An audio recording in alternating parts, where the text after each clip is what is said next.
नमस्कार.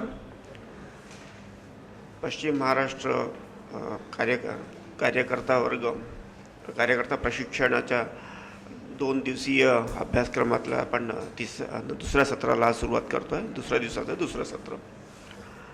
हे सत्र सुरुवात करण्याआधी मी किशोरजींना विनंती करतो की त्यांनी मंचावर यावं आणि या सत्राचं अध्यक्षस्थान भूषावं. किशोरजी.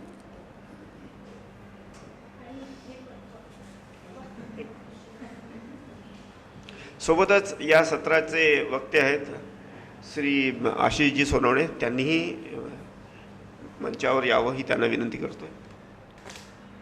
समाज धुरीण आणि काही तत्ववेत्ते असं म्हणतात की आपण सध्या अल्ट्रा पोस्ट मॉडर्न काळात वावरतो आहोत, प्रवेश करतो आहोत, ज्याचं प्रमुख प्रमुख क्षेत्र किंवा जे व्यापून टाकणारे मुख्य माध्यम आहे त्याचं नाव आहे इंडस्ट्री 4.0. तर इंडस्ट्री 1.0 म्हणजे आपला सनातन कृषी क्षेत्र जे 10,000 वर्षांपासून सुरू झालं. दुसरं इंडस्ट्री 2.0 म्हणजे यंत्रयुग जे साधारणतः 300 वर्षांपासून सुरू आहे. तिसरं म्हणजे संगणक क्रांती जी काही दशकांपासून आपण अनुभवतो आहोत. आणि चौथ्या क्षेत्रात आपण कळत नकळत सहजपणे प्रवेश केला ते म्हणजे कृत्रिम बुद्धिमत्तेचं क्षेत्र इंडस्ट्री 4.0. आणि बऱ्याच लोकांनी पुस्तकं किंवा माध्यमातून वाचलं असेल. जॅक मा आणि वर्ल्ड इकॉनॉमिक फोरमचे चार्ल्स श्वाब वगैरे यांच्या लिखाणातून या क्षेत्राची व्याप्ती वगैरे आपल्याला सगळ्यांना कळत असते. यात 2 बाबी मुख्य सांगायचं वाटतं सुरुवात करतानाच की कृषी इंडस्ट्री 1.0 म्हणजे ज्यात मुख्यतः कृषी हा विभाग होता ज्यावर आपली समाजाची धारणा होत होती, उपजीविका होत होती, जे 10,000 वर्ष चाललं. यंत्रयुग साधारणतः काही शे वर्ष आणि संगणक युग काही दशकं. आणि हे मात्र दरवर्षी बदलत आहे. दरवर्षी याची व्याप्ती ज्याला एक्सपोनेन्शियल ग्रोथ म्हणतो, म्हणजे एका वर्षात 5 पट 10 पट 100 पट या गतीने याचं क्षेत्र समाजात व्यापलं जात आहे.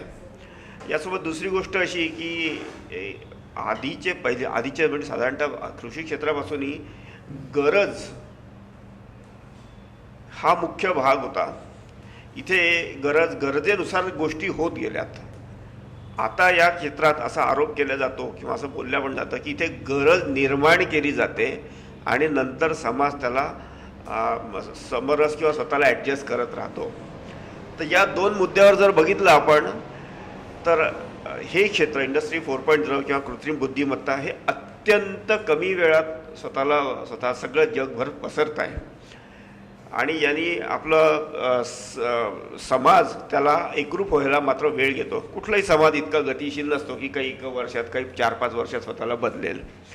तर हा वेग आणि दुसरा समाजाचा वेग याच्या विरोधाभासातून काही ना काही जे प्रश्न निर्माण होतात जे आपण सगळे बघतोय ते प्रश्न समाजाच्या प्रत्येक अंगात दिसतात आहे.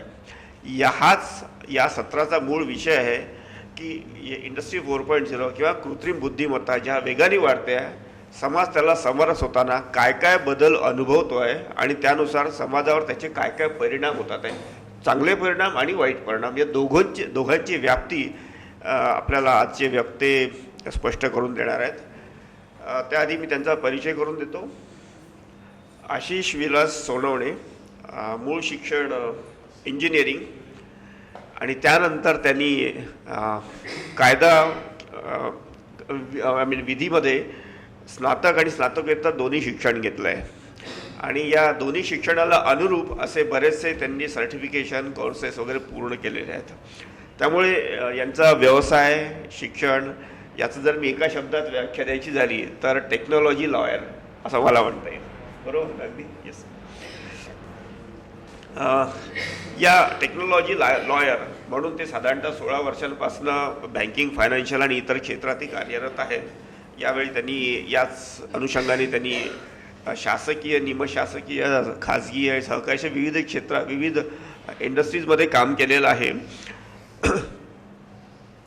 यासोबतच एक महत्त्वाचा पैलू जो माझ्याशी त्यांचं एक असा कॉमन दुवा असा म्हणता येईल की इंटलेक्च्युअल प्रॉपर्टी म्हणजे बौद्धिक संपदेचे ते अधिकृत एजंट म्हणता येईल शासकीय पातळीवर. हा पण एक त्यांच्या व्यवसायाचा एक महत्त्वाचा भाग आहे. आणि या सगळ्यासाठी त्यांनी एक न्यायनीती नावाची संस्था स्थापन केलेली आहे, ज्याच्या माध्यमातून ही एक टेक्नॉलॉजी लॉयर फॉर्म म्हणता येईल, या माध्यमातून ती आपली सेवा समाजाला देत असतात. यासोबतच या क्षेत्रातलं संशोधन आणि प्रबोधन या दोन्ही बाबींसाठी न्यायनीती प्रबोधिनी ही संस्था त्यांनी स्थापन केलेली आहे. त्या माध्यमातून ते प्रबोधन आणि संशोधन काम करत असतात. यासोबतच त्यांचे विविध संशोधन पेपर्स राष्ट्रीय आणि आंतरराष्ट्रीय जर्नल्स आणि परिषदांमध्ये मांडले गेलेले आहेत. संघाच्या दृष्टीने बघायला गेलं तर बालपणापासून स्वयंसेवक, महाविद्यालयीन जीवनात अखिल भारतीय विद्यार्थी परिषदेचं काम, विश्व हिंदू परिषदेचा विशेष संपर्क विभागात त्यांनी काम केलेलं आहे. अधिवक्ता परिषद पश्चिम महाराष्ट्राच्या मीडिया विभागात त्यांनी काम केलेलं आहे. धर्मजागरण पश्चिम महाराष्ट्र प्रांताचे ते सहविधी प्रमुख म्हणून आपली सेवा देत आहेत. थोडक्यात स्वतःच्या एक टेक्नॉलॉजी लॉयर म्हणून समाजात वावरत असताना इतरही समाजोपयोगी क्षेत्रात त्यांनी विविध नात्यांनी स्वतःचं कॉन्ट्रीब्युशन दिलेलं आहे. तर सत्र सुरुवात करण्यापूर्वी मी त्यांचं पुष्पगुच्छ आणि श्रीफळ देऊन स्वागत करू इच्छितो.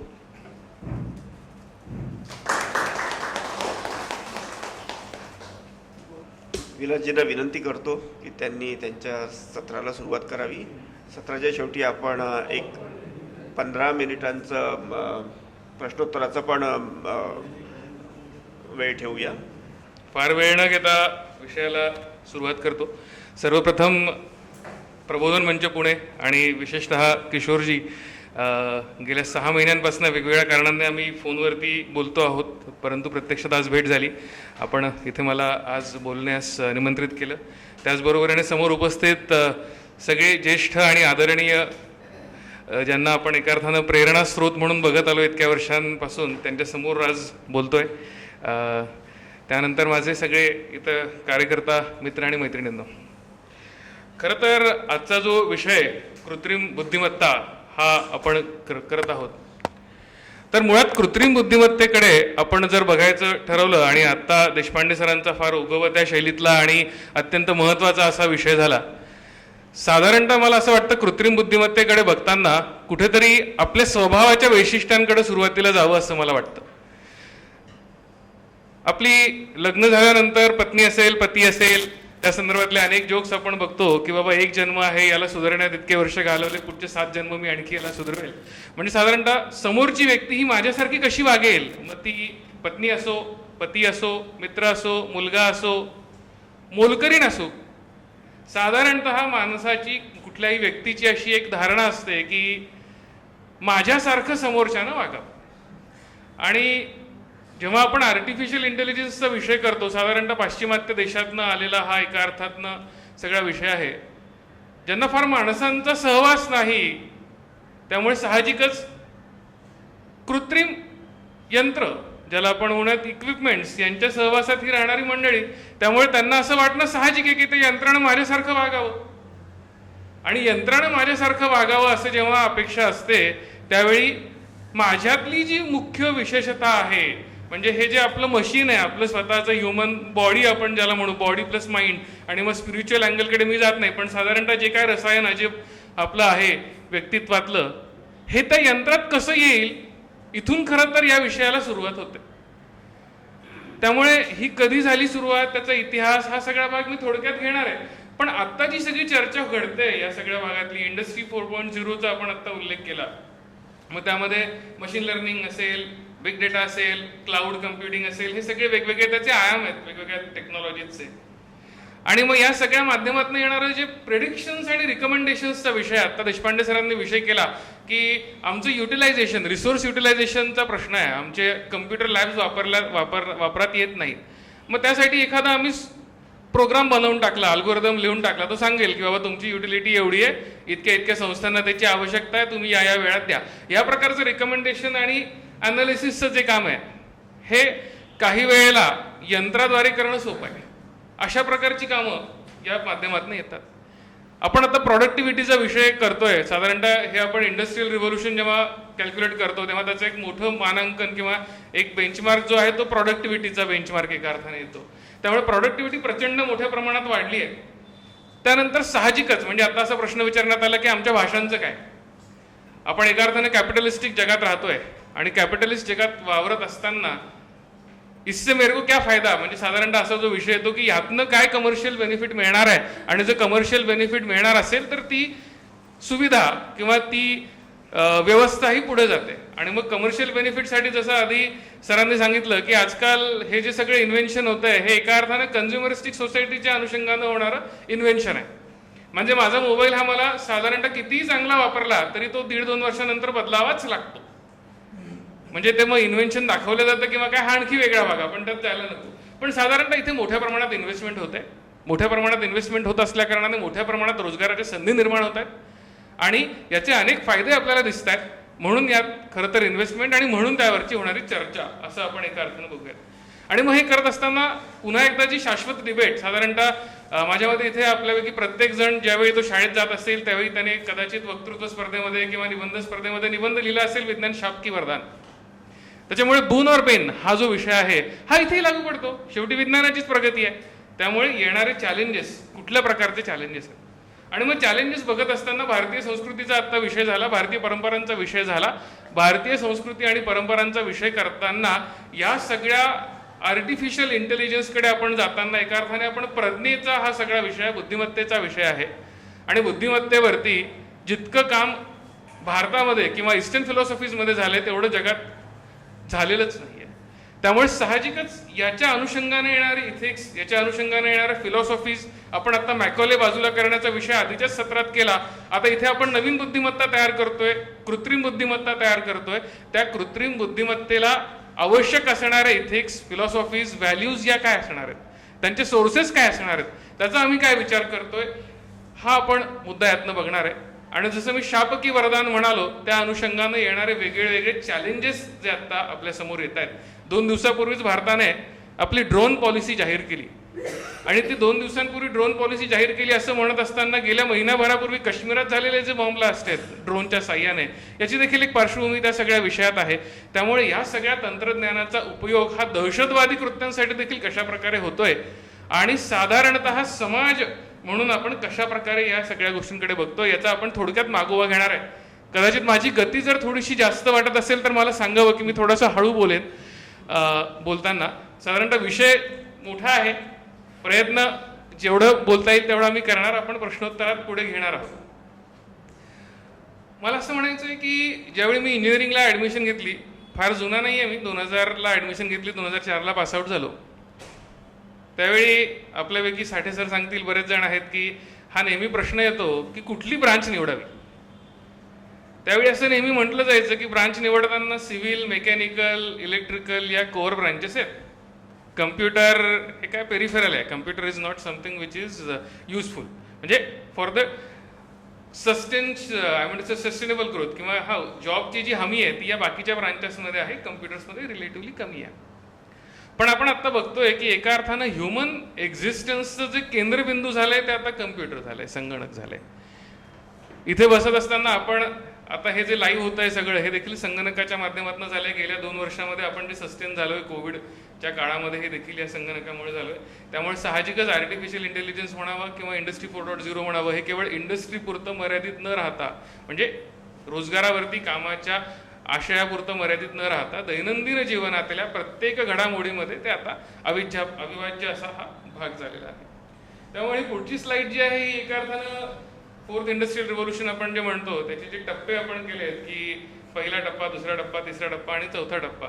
सरांनी हा विषय आधीच केला आहे की पहिल्या टप्प्यात आपण कसे होतो आणि मग इंडस्ट्रियल ग्रोथ कशी झाली, एका अर्थाने 1870 पासूनची जी झाली आणि त्यातनं पाश्चिमात्य जगाचा जो मोठ्या प्रमाणातला उदय झाला ते 1870 आणि मग नंतरचं 3rd रिव्होल्यूशन आपण जे म्हणतो की पर्सनल कम्प्युटर्स जेव्हा इंट्रोड्यूस झाले त्यावेळी, आणि आत्ताचं जे 4th इंडस्ट्रियल रिव्होल्यूशन आहे की ज्यावेळी आपण एका अर्थानं मशीन आणि मॅन या दोघांचा होणारा समन्वय आणि त्या समन्वयातनं होणारी प्रगती. त्यामुळे आपण जर टप्पे बघितले तर पहिलं आणि दुसरं हे घडताना साधारणतः एका शतकाचा काळ गेला. साधारणतः दुसऱ्या आणि तिसऱ्यामध्ये देखील शतकाचा काळ गेला आणि त्याच्या पुढचा जो काळ आहे तो मात्र एवढा वेगानं बदलतोय जसं एक्सपोनेन्शियल ग्रोथ हा विषय झालाय. खरोखर एक्सपोनेन्शियल ग्रोथ आहे, प्रचंड मोठी एक अचंबित करणारी ग्रोथ आहे. आणि म्हणून प्रॉडक्टिव्हिटीचं जे मी इंडिकेटर म्हणालो ते प्रॉडक्टिव्हिटीचं इंडिकेटर देखील त्या प्रमाणात आता हे सगळं सुरू आहे.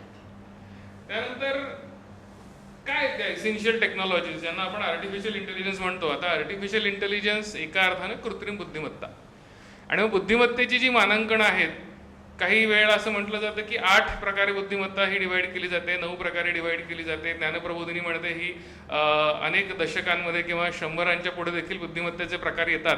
तर ह्या सगळ्या बुद्धिमत्तेच्या वेगवेगळ्या प्रकारांमध्ये असणारे ह्या ज्या टेक्नॉलॉजीज आहेत, त्या टेक्नॉलॉजीमध्ये ड्रोन्स आहेत, ब्लॉकचेन आहे, बिग डेटा आहे, ऑगमेंटेड रियालिटी आहे, 3D प्रिंटिंग आहे, व्हर्च्युअल रियालिटी आहे, एआयचा जो विषय आपण करतोय, एआयचं दुसरं अंग म्हणजे रोबोटिक्स आहे, इंटरनेट ऑफ थिंग्स आहे, जेनोमिक्स आहेत. आता या 10 एका अर्थानं आपण इसेन्शियल क्लासिफिकेशन करताना म्हटलंय त्या कमी जास्त होतील, वेगवेगळी नावांनी या टेक्नॉलॉजीज येणार आहेत. पण साधारणतः या सगळ्या टेक्नॉलॉजी ज्यावेळी एकत्रितपणे काम करतात, कारण जेव्हा आपण शरीराचा विचार करतो त्यावेळी सेन्स ऑर्गन्स आपण म्हणतो, आपला हात एक वेगळ्या प्रकारचं काम करत असतं, डोळे वेगळ्या प्रकारचं काम करत असतं, आणि जे आपलं ज्याला आपण बुद्धी म्हणतो, मेंदू म्हणूयात किंवा हार्ट, आता अर्थात ते पुन्हा बुद्धी आणि मन आणि हृदय यांच्या कॉम्प्लेक्सिटीमध्ये न जाता साधारणतः डिसिजन मेकिंगची जी प्रक्रिया आहे ती बुद्धीद्वारे, आपल्या प्रज्ञेद्वारे केली जाते. त्यामुळे आर्टिफिशियल इंटेलिजन्स या सगळ्या सिस्टीमच्या कोअरला असणारी अशी साधारणतः संकल्पना आहे. आपण दुसऱ्या महायुद्धाच्या काळातला साधारणतः जर उल्लेख आपण बघितला, विशेषतः ॲलन ट्युरिंग, दुसऱ्या महायुद्धातली जी एकंदरीत स्थिती होती ही खऱ्या अर्थानं पहिल्यांदा प्रॅक्टिकल आयुष्य, एका अर्थानं आपण म्हणत की जगामध्ये machine versus machine, that was the war. एका अर्थानं म्हणजे जर्मन मशीन्स अगेन्स्ट ब्रिट मशीन्स. त्यांनी केलेले कोड, हिटलरच्या असलेल्या ऑर्डर्स, त्या ऑर्डर्सचं एक्झिक्युशन, मग त्याद्वारे येणारा फूड सप्लाय असेल, अटॅक्स असतील, हे सगळे बेसिकली इनिग्मा नावाच्या एका मशीनच्या माध्यमातून हे कोड केले जायचे, पाठवले जायचे, आणि त्यांना डिकोड करण्यासाठी म्हणून काउंटर मशीन हे तयार करण्यात आलं, आणि ते ॲलन ट्युरिंग यांच्या खरं तर त्या नेतृत्वात तयार झालं. आणि असं म्हणतात की हजारो लोकांचे प्राण हे या यंत्राद्वारे वाचले. आणि यांचा जो मुख्य प्रश्न होता, कॅन मशीन्स थिंक, एका अर्थानं, कारण एवढ्या मोठ्या प्रमाणात कम्प्युटेशन ज्यावेळी आपल्याला करायचंय, तर काही वेळेला आत्ताची जी आपण बौद्धिक क्षमता बघतो आहोत आपली, म्हणजे पूर्वीच्या काळातली ऋषीमुनींची बौद्धिक संपदा किंवा त्यांची असणारी क्षमता, याबद्दल मी आता बोलत नाही, पण साधारणतः ॲव्हरेज ह्युमन इंटेलिजन्सच्या बाहेर असणारी ही क्षमता होती. आणि मग त्यातनं जे इन्व्हेन्शन एका अर्थानं तयार झालं खरं तर DSIRने, आणि त्याद्वारे हे सगळे जे अटॅक परम्युटेशन कॉम्बिनेशन्सद्वारे रोखण्यात आले, ही एका अर्थानं आपण म्हणूयात की सुरुवात ही आर्टिफिशियल इंटेलिजन्स झाली.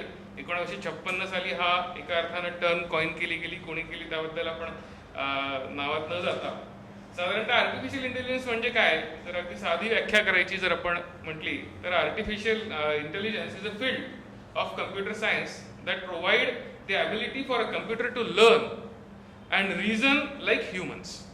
म्हणजे थोडक्यात माझ्या यंत्रानं माझ्यासारखा विचार केला पाहिजे, माझ्यासारखं वागलं पाहिजे, माझ्यासारख्या रिॲक्शन्स त्याच्या असल्या पाहिजे, आणि ह्याच्या ॲप्लिकेशन्समधूनच आपण याची खरं तर चर्चा करणार आहोत. त्यामुळे फार व्याख्येत वेळ न दवडता आपण एका अर्थानं जर एआयची टाईमलाईन बघितली की कशा प्रकारची टाईमलाईन आहे, म्हणजे जसं म्हणालो 55-56 मध्ये जॉन मेकार्थीनी ही टर्म एका कॉन्फरन्समध्ये कॉइन केली. त्यानंतर 1960, 1976 ते 1997 पर्यंतचा जो पिरियड आहे, साधारणतः 60 ते 76 पर्यंतचा पिरियड, हा पिरियड एका अर्थानं स्वप्नरंजनाचा पिरियड होता असं म्हटलं तर चुकीचं ठरणार नाही. म्हणजे सायन्स फिक्शन असा जो प्रकार एका अर्थाने 1930 नंतर सुरू झाला, की ज्याला आपण आत्ता सुद्धा ज्या वेगवेगळ्या मूव्हीज बघतो, ॲव्हेंजर्स बघतो, या सगळ्या मूव्हीजमधनं, सिनेमांमधनं दिसणारं सायन्स फिक्शन हे 1930 पासून आपण स्टार वॉर्स अशा प्रकारच्या ज्या मालिका आणि लिखाण झालं त्यातनं येणारं की बाबा आर्टिफिशियल इंटेलिजन्स येईल, त्याची अशा प्रकारची क्षमता असेल, अशा प्रकारे ते लढतील, आणि मग तो रोमॅन्टिक पिरियड एक होता.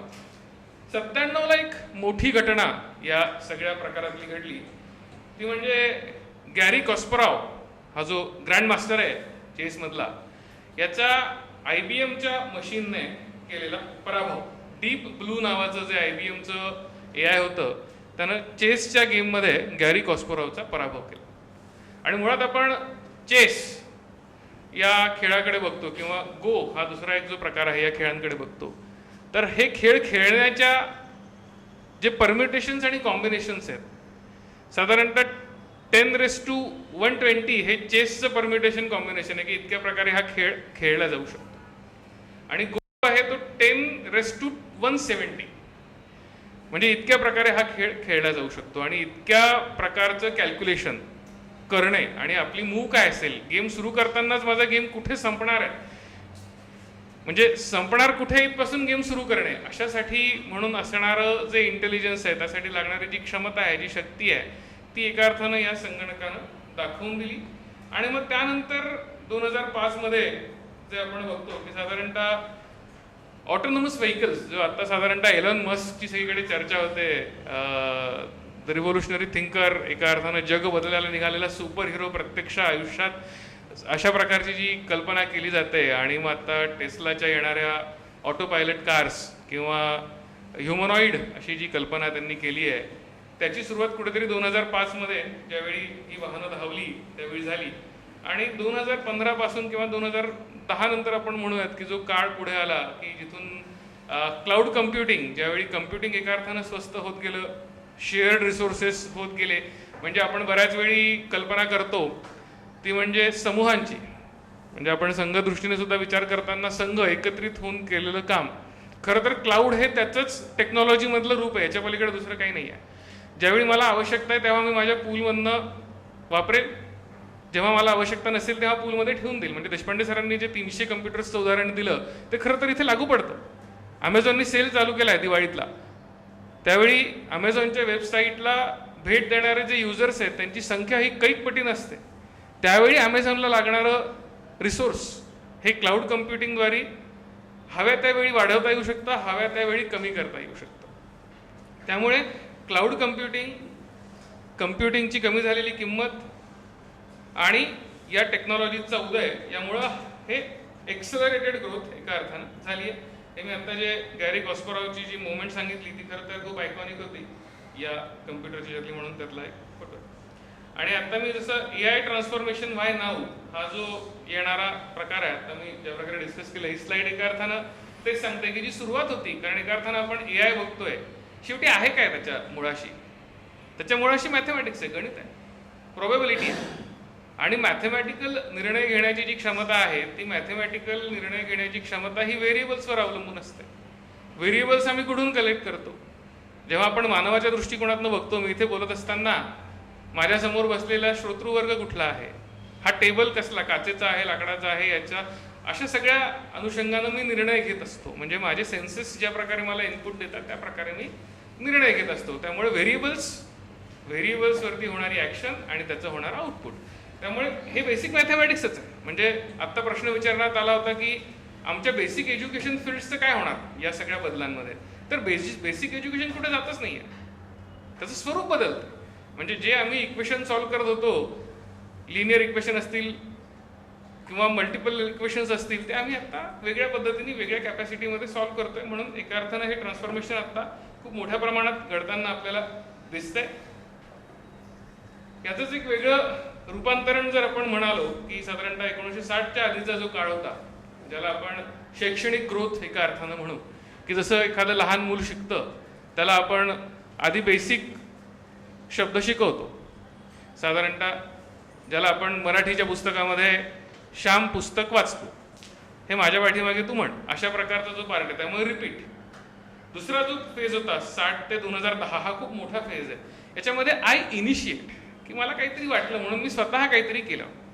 म्हणजे एखादा शब्द आपण लहान मुलाला शिकवतो त्यावेळी तो आपल्या पाठीमागे म्हणतो आणि नंतर तो आपलं केव्हा तरी ऐकलेलं असतं आणि तो शब्द आपल्या समोर फेकतो, तेव्हा तो इनिशिएट करतो. आपल्याला जो आनंद त्यावेळी होतो की अरे वा क्या बात आहे, हा प्रश्न, हा जो शब्द आहे हा कुठे पकडला, कुठे निवडला आणि कसा तो प्रेझेंट केला. आणि त्यानंतरची जी प्रक्रिया ती होते ती आय लर्न. म्हणून आपण आता हे जे 5+3+3+3चं जे मॉडेल आपण आता म्हणतोय, त्यामुळे हा machine learning, deep learning, NLP हे सगळे प्रोसेस आहेत, हे आय लर्न. आता ह्यांच्या ज्या मशीन्स आहेत या लर्न करण्यापर्यंत एका अर्थानं आल्या आहेत. आणि पुढचं जे आपण म्हणतोय एका अर्थानं स्टेप 5 मध्ये आय कॉन्ट्रीब्यूट आणि आय एक्सचेंज. म्हणजे आमच्या शिक्षण पद्धतीमध्ये सुद्धा हे करता अपेक्षित आहे की आमचा जो ग्रॅज्युएट झालेला आहे तो I contribute in exchange, I am contributing for my country. म्हणजे ही जी बुद्धिमत्ता आहे, आपण बुद्धिमत्तेचा उल्लेख केला की ही बुद्धिमत्ता साधारणतः जी आहे ही बुद्धिमत्ता कुठल्या एखाद्या व्यक्तीची स्वतःच्या व्यक्तिगत मालकीची नसून ती राष्ट्राच्या मालकीची आहे. त्यामुळे माझं कॉन्ट्रीब्युशन या सगळ्या प्रक्रियेत काय आहे, आणि हेच आपण मिमिक मशीन्सकडनं एक्सपेक्टेशन करतोय की बाबा या मशीन्सनी कॉन्ट्रीब्यूट करावं. त्यामुळे आता आपण जर एआयचं लँडस्केप बघितलं, लर्निंगचं लँडस्केप बघितलं, तर तो लर्निंगचा लँडस्केप केवढा आहे, तर तो प्रचंड मोठा आहे. म्हणजे बऱ्याच वेळेला आपण फक्त मशीन लर्निंग इथपर्यंत या विषयाकडे बघतो किंवा मशीनला मला शिकवायचं आहे, पण त्याच्यामध्ये NLP आहे, नॅचरल लँग्वेज प्रोसेसिंग. आता लँग्वेजेसचा विषय आला, केरळचं उदाहरण देण्यात आलं, महाराष्ट्राचं उदाहरण देण्यात आलं, पण आपल्या ज्या सगळ्या भाषा आहेत ज्या संस्कृतवरती आधारित आहे. आत्ताच बोलताना मी म्हणालो की आमचा सिंटॅक्स जो आहे, आता कम्प्युटरमध्ये आपण ज्यावेळी कोडिंग करतो तेव्हा सिंटॅक्स खूप महत्त्वाचा असतो. आता मी जे बोलतोय हे मला एक्झॅक्ट जर माझ्या आता हे बोलताना असे टूल्स अवेलेबल आहेत, ते सुद्धा यायचेच टूल आहेत की आपण आता बऱ्याच वेळी लिहिताना, म्हणजे आम्ही आता लिगलमध्ये आमचं डिक्टेशन करतो, तर डिक्टेशन करताना टायपिस्टवरती अवलंबून राहायला लागायचं. पण आता टायपिस्टची एका अर्थानं आवश्यकता कमी झाली आहे, कारण मी जे बोलतोय त्या माझ्या साऊंड वेव्स माझं कम्प्युटर जे आहे ते अंडरस्टँड करतंय आणि ते पटकन मला कन्वर्ट करून सांगतंय. पण हे करत असताना कदाचित तो मॅन्युअल टायपिंगचा जॉब जाणार आहे, पण त्या कम्प्युटरला शिकवावं लागणार आहे ना. म्हणजे आता आपण शिक्षकांच्या गुणवत्तेचा विषय आला की शिक्षकांची गुणवत्ता कशी असली पाहिजे. आपण विचार करतोय की शिक्षकांनी माणसांना शिकवण्यापर्यंत आता साधारणतः विचार पहिल्या सत्रात झाला. आता या कम्प्युटर्सला आणि मशीन्सला आम्ही कसं शिकवणार आहोत, आणि मग ते शिकवताना आमच्या ज्या भाषा आहेत त्या भाषांची सिंटॅक्टिकल युटिलिटी ही खूप मोठ्या प्रमाणात आहे. आणि मी जसं आधी म्हणालो की जोपर्यंत रोजगार किंवा पैसा मला त्या उद्योगातनं मिळत नाही तोपर्यंत माझं त्याकडे लक्षच जात नाही. आणि मग NLP सारख्या माध्यमातून जर आपण रोजगार निर्माण करू शकलो आपल्या भाषांच्या माध्यमातून, कदाचित, मी काही त्या क्षेत्रातला नाही, परंतु कदाचित यातनं आपण आपल्या भाषा पुनरुज्जीवित करू शकू का, होऊ शकेल कदाचित. कारण आता एक मोठा प्रयत्न गुगलच्या माध्यमातून असेल किंवा साधा विकिपीडिया आहे, विकिपीडियातले आणखी वेगवेगळे विषय आहेत की विकिपीडिया कुठल्या सोर्सेसला ग्राह्य धरतं आणि कुठला डेटा ठेवतं तो भाग सोडून देत. पण आज किमान आपल्या भाषांमध्ये लिखाण तर होते, काय होतंय हा भाग वेगळा, ते कसं बदलायचं ते आपण बदलण्याचे प्रयत्न करू. पण त्या माध्यमातून आमच्या भाषा, नॅचरल लँग्वेज प्रोसेसिंग हा येणारा विषय. त्यानंतर मॅथ्स ऑप्टिमायझेशन. आता मॅथ्स ऑप्टिमायझेशन हा खरं तर मॅथ्स कधीच जाणार नाही, एका अर्थानं जाऊ शकत नाही. ग्रामर, NLP आणि ग्रामर पुन्हा दोन्ही सोबत येणार आहे. त्यानंतर एक्सपर्ट सिस्टीम्स. एक्सपर्ट सिस्टीम्स आम्ही ज्यावेळी म्हणतो की ही मशीन शेवटी असिस्ट करणार ना कुणाला. आपण काही दिवसांपूर्वी बघितलं असेल की एक बकेट चॅलेंज होतं, थंड पाण्याची बर्फाची असलेली बादली अंगावर ओतून घेण्याची. ते का सुरू झालं होतं कोणी सांगू शकेल का मला, काय त्याच्या पाठीमागचं कारण होतं. ते चॅलेंज सुरू झालं, सगळ्या जगभर ते झालं, पण त्याच्या मागची काय कारण होते, कशा करता करायचं होतं. कॅन्सरच्या अवेअरनेस करता. कॅन्सरचा एक स्पेसिफिक प्रकार आहे, मी त्या खेळाडूचं नाव विसरलो आता. अमेरिकन फुटबॉलचा एक खेळाडू आहे, तो प्रचंड पॉवरफुल पर्सनॅलिटी असलेला खेळाडू. त्याला एका डिप्रेशनने ग्रासलं आणि तो या सगळ्या प्रक्रियेत गेला आणि त्याचे सगळे सेन्सेस जे आहेत ते काम करेन असे झाले. त्याला बोलता येईना झालं, इतकं काय की त्याला खाता येईना झालं, आणि म्हणून त्याला जे अन्न द्यायचं ते डायरेक्टली पोटात देण्याची साधारणतः वेळ त्यावर आली. आणि मग ह्या लोकांना आम्ही काय सपोर्ट करणार, कशी त्यांना मदत करणार. किंवा काही लोक आहेत ते ठार बहिर आहेत, त्यांना ऐकायलाच येत नाही. काही लोक आपल्यातले असे आहेत की ज्यांना दिसतच नाही. आपण म्हणतो की साधारणतः भारतात खूप लोकसंख्या आहे, पण ह्या अशा साधारणतः जे दिव्यांग लोक आहेत, व्यक्तीजन आहेत, त्यांच्यासोबत असतो का प्रत्येक वेळी माणूस, देऊ शकूत का आपण, नाही देऊ शकत. म्हणून अशा वेळी या सगळ्या लोकांना जी मदत आवश्यक असते. म्हणून प्रश्न आता असा होता की आवश्यकता खरंच आहे का त्या तंत्रज्ञानाची, तर काही ठिकाणी निश्चित आहे. ह्या लोकांना असिस्ट करण्यासाठी म्हणून निश्चित आवश्यकता आहे.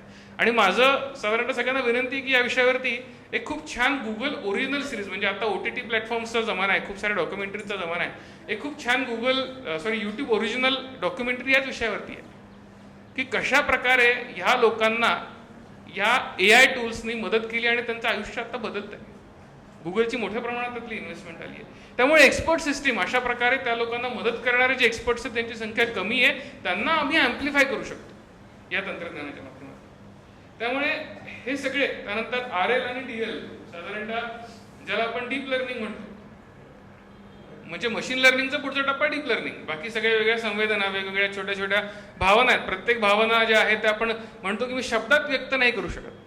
मग जो शब्दात व्यक्त न करणारी भावना आहे ती त्या यंत्राला कशी शिकवायची, तिथपर्यंत पोहोचायचं टार्गेट आहे. म्हणून ते डीप लर्निंगचं टार्गेट आहे. आणि पुढचा विषय जो आहे तो कम्प्युटर व्हिजनचा आहे, की कम्प्युटर कशा प्रकारे बघेल, नुसतं बघणं डोळ्यांनी नाही, कानांनी ऐकणे आणि अशा प्रकारचा, म्हणून तो कम्प्युटर व्हिजनचा येणारा कन्सेप्ट आहे. एक थोडक्यात एक कन्सेप्ट जी आहे ती ANI आणि AGI अशा प्रकारची आहे. आर्टिफिशियल इंटेलिजन्सचा आपण विचार करताना नॅरो इंटेलिजन्स. नॅरो इंटेलिजन्स म्हणजे काय, की एका छोट्या प्रॉब्लेमला मी आयडेंटिफाय करेन, त्या छोट्या प्रॉब्लेमला मी टार्गेट करेल आणि त्या छोट्या प्रॉब्लेमला मी सॉल्व्ह करेल. म्हणजे आपण जर कामांची विभागणी केली कुठल्या एखाद्या वस्तूची, किंवा अगदी साधं उदाहरण द्यायचं तर सिरी किंवा अलेक्सा, आपल्या प्रत्येकाच्या मोबाईलमध्ये आता आयदर सिरी असेल किंवा अलेक्सा असेल किंवा ओके गुगल असेल.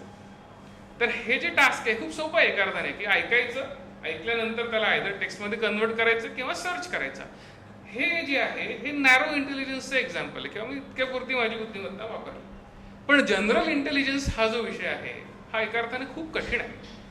आणि म्हणून आपल्याकडे सुद्धा आपण प्रज्ञाविवर्धन स्तोत्रासारख्या स्तोत्राची निर्मिती एका अर्थाने करतो, की माझी प्रज्ञा वाढावी, म्हणजे ह्युमन्समध्ये सुद्धा इंटेलिजन्स वाढावा यासाठी विशेष प्रयत्न करावे लागतात. तर मशीनसाठी कठीणच आहे ते. त्यामुळे आत्ता जर आपण यश बघितलं एका अर्थानं, तर ते ANI मध्ये मोठ्या प्रमाणात यश या सगळ्या टेक्नॉलॉजीला आलंय. AGI मध्ये प्रयत्न सुरू आहेत. आणि मग तिथेच NLP म्हणजे ते ब्रेन सारखं स्ट्रक्चर दिसेल तुम्हाला, की मल्टिपल न्यूरॉन्स हे एकमेकांची देवाणघेवाण करतात, अशा प्रकारची डिसिजन मेकिंग प्रोसेस. मग AI सिस्टीम डेव्हलपमेंटची लाईफ सायकल जी आहे साधारणतः ही मुद्दाम थोडक्यात सांगतो, कारण आपल्यापैकी इथे आलेला जो सगळा वर्ग आहे हा अनेक संस्थांशी निगडीत आहे आणि अनेक समस्या ज्या आहेत त्यांना दिसत असतात. आणि या समस्यांना उत्तर या टेक्नॉलॉजीतनं मिळू शकेल का, तर पहिला मुद्दा आहे की डिस्कव्हरी. काय सॉल्व्ह करायचं आणि का सॉल्व्ह करायचं, कुठला प्रॉब्लेम जो आहे तो का सॉल्व्ह करायचा, आणि डिस्कव्हरी हा महत्वाचा कंपोनेंट आहे. रिसर्च, प्रोटोटाईप आणि प्रोडक्शन. एका अर्थानं हे कुठल्याही डेव्हलपमेंटचे हेच टप्पे असतात. कुठल्याही संस्था, जसं आता सरांनी सांगितलं, कुठली संस्था आम्हाला उभी करायची हेच टप्पे आहेत. डिस्कव्हरी ऑफ द प्रॉब्लेम, त्याच्यावरचा रिसर्च, पायलट करा आणि इम्प्लिमेंट करा. तर हेच साधारणतः टप्पे एका अर्थानं AI मध्ये येतात. हे टिपिकल AI सिस्टीमचं एक्झाम्पल आहे. मी फक्त एक्झाम्पल सांगेन, पुढे आपण डिस्कस करणार आहोत, त्यामुळे I skip through this slide. आता एक व्हिडिओ मी दाखवतोय. Use them in your own projects. So let's say you want to build a model to recognize you versus your dog. You just open up the site, record samples of you and samples of your dog. Click train, and you instantly have your own machine learning model, which you can use in your sites, apps, and more. You can upload your models to post online, or download it to work entirely on device. With Teachable Machine, you can create custom models for all sorts of things. Using images, audio, or even poses. Personalized machine learning models for the things that matter to you. And folks have already been trying it out, using Teachable Machine in their own experiments, solving problems in their communities, or even just at home. Start creating and see where your ideas take you at g.co/teachablemachine. हा जो video मी आता दाखवला हा गुगलचा open platform आहे. इकडे आपण आपले स्वतःचे AI ॲप्लिकेशन्स करू शकतो. छोटे छोटे ॲप्लिकेशन्स आहे. माझ्या नळातलं पाणी किती जात आहे, माझं फेस रिकग्निशन होतं आहे का. म्हणून आता आपण साधारणतः सगळे एका अर्थानं समाजाभिमुख किंवा समाजात वावरणारी सगळी मंडळी आहेत. त्यामुळे अशा प्रॉब्लेम्सला आम्ही आमचे जे सेंटर्स आहेत, आमच्या चालणाऱ्या ज्या ॲक्टिव्हिटीज आहेत, आपण काही एखादे प्रोजेक्ट्स करू शकूत का याद्वारे. आणि विशेषतः विद्यार्थी देखील इथे आहेत, परिषदेची कार्यकर्ता मंडळी आहे, त्यामुळे आपण अशा प्रकारचे काही प्रोजेक्ट करू शकूत का याचा देखील आपण खरं तर विचार करायला हवा. आता मी जसं म्हणालो की इकॉनॉमिक कॅरेक्टरिस्टिक्स, कुठलीही गोष्ट करताना इकॉनॉमिक कन्सिडरेशन, म्हणजे आपणही आपल्या पुरुषार्थांमध्ये धर्म अर्थ काम मोक्ष याच्यामध्ये धर्मस्य मूल अर्थ साधारणतः असं जे येतं की अर्थ हा साधारणतः सगळ्या गोष्टीला चालवणारा कॉम्पोनंट आहे. त्यामुळे काय इकॉनॉमिक कॅरेक्टरिस्टिक्स आहेत की कमी क्षमतेमध्ये दोन्ही अर्थामध्ये आपण प्रेडिक्शन्स करू शकतो. Machine prediction is suitable for human prediction. बऱ्याच वेळेला मशीनचं जे प्रेडिक्शन आहे ते खूप चांगल्या प्रकारचं होतं आणि implementing AI in organisations requires complementary investment and process changes. आता हे पहिले दोन मुद्दे सांगितले की त्यातनं होणारे फायदे, पण फायदे होणार असेल तर आपल्याला इन्व्हेस्टमेंट त्यातली करावी लागणार आहे आणि मग ती इन्व्हेस्टमेंट काय असते हा त्यातला पुढचा कंपोनंट आहे, पण तो आता मी फार नाही कव्हर करत आहे. मी डायरेक्टली या चार्टवरती आता येतोय की हा चार्ट जो आहे की हा AI वरती आता होणारी जी इन्व्हेस्टमेंट आहे ती कुठल्या प्रकारची आहे. आपण जर बघितलं साधारणतः 2011 पासूनचा जर पिरियड बघितला हा 18 पर्यंतचा पिरियड आहे आणि हा क्रंच बेस म्हणून एक स्टार्टअप मॉनिटर करणारी साईट आहे, तिथनं हा सोर्स केला आहे. आणि आपण जर बघितलं तर US आणि चायना फार मोठ्या प्रमाणात इन्व्हेस्ट करत आहे. तसं बघायला गेलं तर समाजावरती हा डायरेक्ट इम्पॅक्ट होणार आहे का तर आता दिसत नाही, पण ज्या ऍप्लिकेशन्स आपण काही काळापूर्वी बॅन केल्या भारताने त्याचं कुठेतरी स्रोत इथे दिसतोय की ह्या सगळ्या ज्या ऍप्लिकेशन्स आहे, पुढे मी तो विषय घेणार आहे थोडक्यात की या ज्या इन्व्हेस्टमेंट आहे या इन्व्हेस्टमेंटमध्ये आम्ही अजूनही थोडे कमी पडतोय. भारताची जी इन्व्हेस्टमेंट आहे तो वरचा छोटासा जो ब्लू आहे ना तो भारत आहे आत्ताचा. त्यामुळे यातल्या इन्व्हेस्टमेंटची खरं तर आवश्यकता आहे. हा पुढचा जो चार्ट आहे हा एका अर्थाने इक्विटी इन्व्हेस्टमेंट जी आपण म्हणतो व्हेंचर इन्व्हेस्टमेंट जी येते त्या व्हेंचर इन्व्हेस्टमेंटमध्ये देखील भारताचा जो शेअर आहे तो तिकडे आपल्याला दिसेल की आपण खाली आहोत, but still we are doing major investment. आता ही स्लाइड, हा सिनेमा किती लोकांनी बघितलाय? मराठी सिनेमा आहे एक गाडी बाकी अनाडी, लक्ष्मीकांत बेर्डेचा सिनेमा बघितलाय बरोबर. खरं तर हे AI मराठी सिनेमाने त्यावेळी पिक केलं होतं असं म्हणायला हरकत नाही. त्या गाडीला समजत होतं, त्याचे दरवाजे उघडत होते आणि ती बदला घेते गाडी एका अर्थाने जाऊन. आता हे केलंय एलन मस्कने बेसिकली, ज्यामध्ये कल्पना अशी आहे की ड्रायव्हरलेस कार्स. आता ड्रायव्हरलेस कार्सचा उगम पुन्हा कुठे आला की आपल्याकडे आपण भारतात बघतो, काही काळ मी भारताबाहेर राहिलो तर सगळ्यात मोठा त्रास भारताबाहेर राहण्यातला जो होता तो म्हणजे आपला स्वयंपाक आपण स्वतः करायचा. स्वयंपाक केल्यानंतर स्वतःची भांडी स्वतः घासायची, धुणं स्वतः धुवायचं. म्हणजे काही गोष्टी वॉशिंग मशीन मधून निघायचं, मग तिथनं काय सुरू झालं किंवा वॉशिंग मशीन आली, डिश वॉशर आलं, व्हॅक्यूम क्लिनर आलं. आता तर स्मार्ट व्हॅक्यूम क्लिनर आले, त्याला तो पूर्ण एरिया मॅप करतो आणि तो ऑटोमॅटिकली व्हॅक्यूम करतो. माणसं नाही आहेत. तो सगळ्यात महत्वाची जी कन्सेप्ट आहे की माणसं नाही आहेत किंवा जी माणसं आहेत ती अफोर्डेबल नाही आहेत. म्हणजे माझ्या मेडचा एका दिवसाचा जो पगार आहे तिकडचा तो कदाचित माझा 2 महिन्यांचा पगार असू शकतो भारतातला. आणि मग त्या बॅकग्राऊंडवरती ऑटोमेशन कुठे कुठे मला करता येईल आणि मग त्यातनं येणारी ही कल्पना.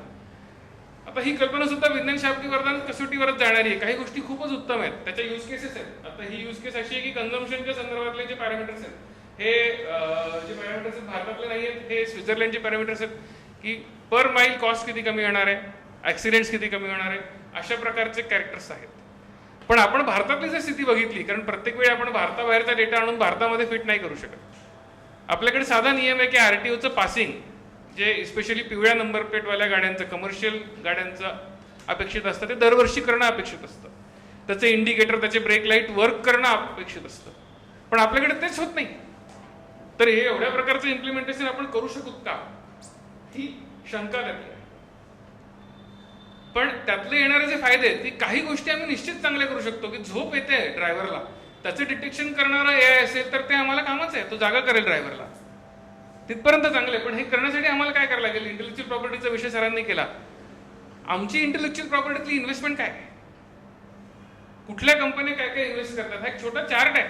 या चार्टमध्ये अल्फाबेट जी गुगलची आताची पेरेंट कंपनी आहे तिचा डेटा आहे बेसिकली की त्यांनी 342 पेटेंट या टेक्नॉलॉजीमध्ये रजिस्टर केले. टोयोटाने 481 केले. मग वेगवेगळ्या कंपन्या आहेत, त्या कंपन्यांचं क्लासिफिकेशन असं आहे की ऑटोमेकर्स जे आहेत म्हणजे GM असेल, टोयोटा असेल, त्यांच्या काय इन्व्हेस्टमेंट नंबर्स आहेत. ऑटो सप्लायर्स आहेत, बॉश सारख्या कंपन्या आहेत, त्यांच्या मोठ्या इन्व्हेस्टमेंट्स आहेत. आणि त्याचबरोबरीने ज्या इन्व्हेस्टमेंट आहेत त्या सप्लायर्सच्या आहेत. भारतातल्या कंपन्या आता येत आहेत. म्हणजे महिंद्राची जी XUV 700 लॉन्च झाली आहे माझं सगळ्यांना सजेशन आहे की तुम्ही तिचं, मी मार्केटिंग नाही करत महिंद्राची, पण महिंद्राने साधारणतः जे फीचर्स आता गाडीत आणले आहेत ते खूप चांगल्या प्रकारचे फीचर्स आणले आहेत. ते फीचर्स एकदा बघितले की लक्षात येईल की गाड्यांमध्ये येणारे जे बदल आहेत ते आता कुठल्या दिशेनं जात आहेत. त्यानंतर हे ऑटोनॉमस कार्सचा जो आता मुद्दा आलाय तो पुन्हा त्याच साधारणतः धाटणीवर जाणार आहे की पहिल्यांदा लेवल 0 टू लेवल 5 की ज्यावेळी या सगळ्या कार ज्या आहेत स्वतःचे स्वतः निर्णय घेतील. त्यामुळे लेवल 3 पर्यंत आपण जर बघितलं, लेवल 2 बेसिकली, लेवल 2 मध्ये काय की बेसिक फीचर्स जे आहेत ते अवेलेबल होतात. त्यामुळे लेवल 2 पर्यंत दॅट्स फाईन, पण त्याच्या पुढे मात्र आपण विचार करून पुढे गेलं पाहिजे.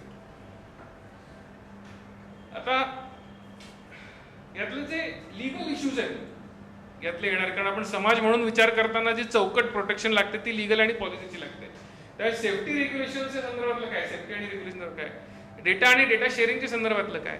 आता जर आपण बघितलं की एखाद्या क्रिमिनल ऍक्टिव्हिटी आपल्याला करायची आहे, पूर्वी मोठे चोर दरोडेखोर यायचे, त्यासाठी मोठ्याला भिंती आपल्या घरांच्या असायच्या, पण आता कोणाला पैसे चोरायचे तर त्याला कुठे कोणाकडे जायची गरज नाही, चाकू दाखवायची गरज नाही, काही नाही. कम्प्युटर सिस्टीम हॅक झाली की मोठ्या प्रमाणात पैसे इकडून तिकडे जातात. याचे अनेक उदाहरणं आपण बघतो. त्याचप्रमाणे वेगवेगळ्या प्रकारचे ऍक्सिडेंट, हिंदी सिनेमे फार याच्याबद्दल पॉप्युलर आहेत की कुठला एखादा माणूस नाही आवडला त्याला उडवून टाकलं, खतम. आता इकडे तरी ऑटोनॉमस कार झाल्या, आता कारच्या सॉफ्टवेअरमध्येच मी चेंज केला तर खतम, I know where the person is. बऱ्याच वेळेला आलाबाईची प्ली घेतली जाते, त्या आलाबाईच्या प्लीला सुद्धा जमणार नाही. किंवा इन्शुरन्स कंपन्या आहेत, इन्शुरन्स कंपन्या त्यांचं प्रीमियम गाडीच्या चालवण्याच्या कंडिशनवरनं कॅल्क्युलेट करतील. त्यामुळे हा डेटा आणि त्या डेटाची शेअरिंग आम्ही कशी करणार, त्याच्यासाठी आमच्या पॉलिसीज काय. त्यानंतर वर्कफोर्स डिस्ट्रप्शन, आत्ताचे जे ड्रायव्हर्स आहेत त्यांचं काय होणार. म्हणजे आपण साधी कल्पना केली की आपल्याकडे ओला आणि उबर आले, ओला आणि उबर आल्यानंतर आमच्या जे टॅक्सी चालवणाऱ्या कंपन्या होत्या, म्हणजे जे ट्रॅव्हल एजंट्स होते ते संपले, they went out of the market. Similarly Hotel.com आलं की एकही हॉटेल रूम नाही आहे स्वतःची, पण सगळं हॉटेल बिझनेस मॅनेज करताय. एकही स्वतःची टॅक्सी नाही आहे, पूर्ण टॅक्सी बिझनेस मॅनेज करताय. तर मग या वर्कफोर्स डिस्ट्रप्शनचा आम्ही काय विचार करणार आहे आलेल्या, आणि त्याचं इन्फ्रास्ट्रक्चर कुठून येणार आहे. एक छोटा व्हिडिओ पुन्हा दाखवतोय. ही एक बातमी आहे टेस्ला जी आहे एलन मस्कची, त्या एलन मस्कच्या ऑटो पायलट कारचा मोठा भीषण अपघात झाला आणि त्या अपघातातलं हे न्यूज कव्हरेज आहे. To the deadly crash, the car on autopilot using advanced technology. A big feature of the Tesla vehicle in question is that it allows drivers to let go of the wheel. ABC's Marcy Gonzalez on what the company says went wrong. Tonight, Tesla confirming this car was in autopilot mode when it crashed in Northern California, killing the driver. Walter Wong was behind the wheel of the nearly $80,000 car heading into work at Apple just before 9:30 a.m. March 23rd. Tesla saying the Model X sent Wong several warnings to put his hands on the wheel earlier in the drive, but his hands were not detected on the wheel for 6 seconds prior to the collision.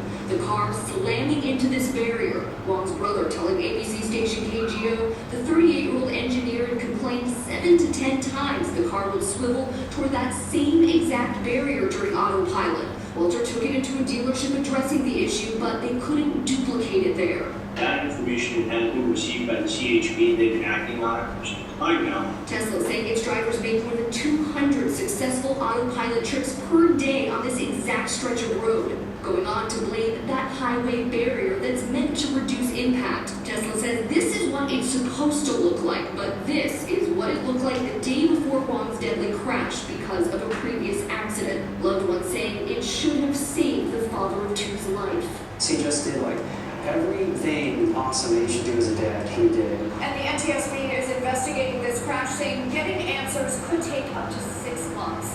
Tom? Marcy Gonzalez for us tonight. Marcy. या बातमीतनं काय लक्षात आलं, कोणी सांगू शकेल. अनेक मुद्दे यात उपस्थित झालेत.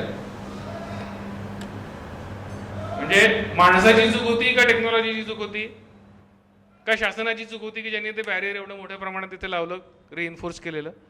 लायबिलिटी कोणाची आहे, whose liability is that, the car company or the IT company or the person or the government. We are in vacuum, आत्ताचा जो मुद्दा आहे. आणि मग त्या व्हॅक्यूममध्ये त्या माणसाने असं म्हटलं की तो 7-8 वेळा त्या कारला घेऊन गेला तरी देखील ती कार त्यातला प्रॉब्लेम रिप्लिकेट नाही होऊ शकला. याचे अनेक डायमेन्शन्स आहेत, कारण मुळात ते तंत्रज्ञान कॉम्प्लिकेटेड आहे, किचकट आहे, नाही सापडलं असणार आहे. पण म्हणून आम्ही आमचा स्वतःचा जीव त्या यंत्राच्या हातात द्यायचा का पूर्णपणे, हा मोठा प्रश्न इथे तयार होतो. म्हणजे विज्ञान शाप की वरदान, पुन्हा त्याच मुद्द्याकडे आपण येताना की एका हद्दीपर्यंत निश्चित वरदान आहे, पण ती मर्यादा कुठेतरी आपल्या लक्षात आली पाहिजे की ती मर्यादा काय आहे. पुढच्या यूजकडे वळूयात. साधारणतः कृषी क्षेत्रामध्ये देखील मोठ्या प्रमाणामध्ये AIचा वापर हा येणाऱ्या काळात दिसणार आहे. इवन भारताने सुद्धा इंडिया AI नावाचं पोर्टल भारत सरकारचं आहे, आणि भारताची जी 2018ची पॉलिसी आहे आणि त्यातला आलेला प्रायोरिटीचा विषय, किंवा आत्ता या न्यू एज्युकेशन पॉलिसीमध्ये सुद्धा आपण AIसाठी म्हणून जे निवडलेले विषय आहेत त्यामध्ये कृषी क्षेत्र देखील प्राधान्यानं येतं. मग काय काय साधारणतः इश्यू येतील. एक तर ॲग्रिकल्चरल रोबोट्स हा जो कंपोनंट आहे, की ॲग्रिकल्चर रोबोट्समध्ये म्हणजे काय की गेल्यानंतर आपण हार्वेस्ट करतो, तर हार्वेस्ट करताना ऑटोमॅटिक हार्वेस्टर मशीन्स येतात.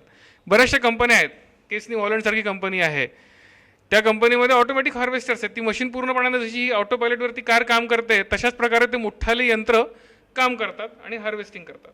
क्रॉप आणि सॉईल मॉनिटरिंग आहे, त्याच्यामध्ये येणारी कीड असेल, बाकीचे विषय असतील, आणि मग त्यातनं येणारं प्रेडिक्टिव्ह अनालिटिक्स की कशा प्रकारचं यील्ड एखाद्या वर्षात येऊ शकेल आणि त्याची येणारी प्लॅनिंग. हा जो पुढचा त्यातलाच ॲग्रिकल्चरचा मुद्दा आहे की कुठलं क्षेत्र कुठल्या क्रॉपच्या अंडर आहे त्याचं येणारं अनालिसिस, आणि मग त्याच्या अनुषंगाने आम्ही फ्युचर मार्केट फ्युचर ट्रेडिंग करू शकूत का, अशा प्रकारचं ज्याला सेल्फी ऑफ द अर्थ असं आपण म्हणू, की आता इतके जे आपण हे बघतो artificial satellite they roam around the अर्थ, आणि साधारणतः काही मिनिटांना पृथ्वीचा फोटो घेतला जातो, आणि मग त्यातनं आपण बॅक ट्रॅकिंग करून साधारणतः कव्हरेज बघू शकतो. आणि सेम गोज विथ दी एका अर्थानं जी समुद्रावरची शेती आपण म्हणूयात, किंवा जे ओशन रिलेटेड येणारे ॲस्पेक्ट आहेत ते देखील आपण मॉनिटर करू शकतो. आता याच्यातले ॲग्रिकल्चर रोबोट्स आणि याच्यातली काही उदाहरणं मी खरं तर मांडली आहेत, त्यातली काही उदाहरणं आपल्याकडे देखील ॲप्लिकेबल होऊ शकतील. आपल्याकडे काही कंपन्या यात ऑलरेडी काम करायला त्यांनी सुरुवात केली आहे.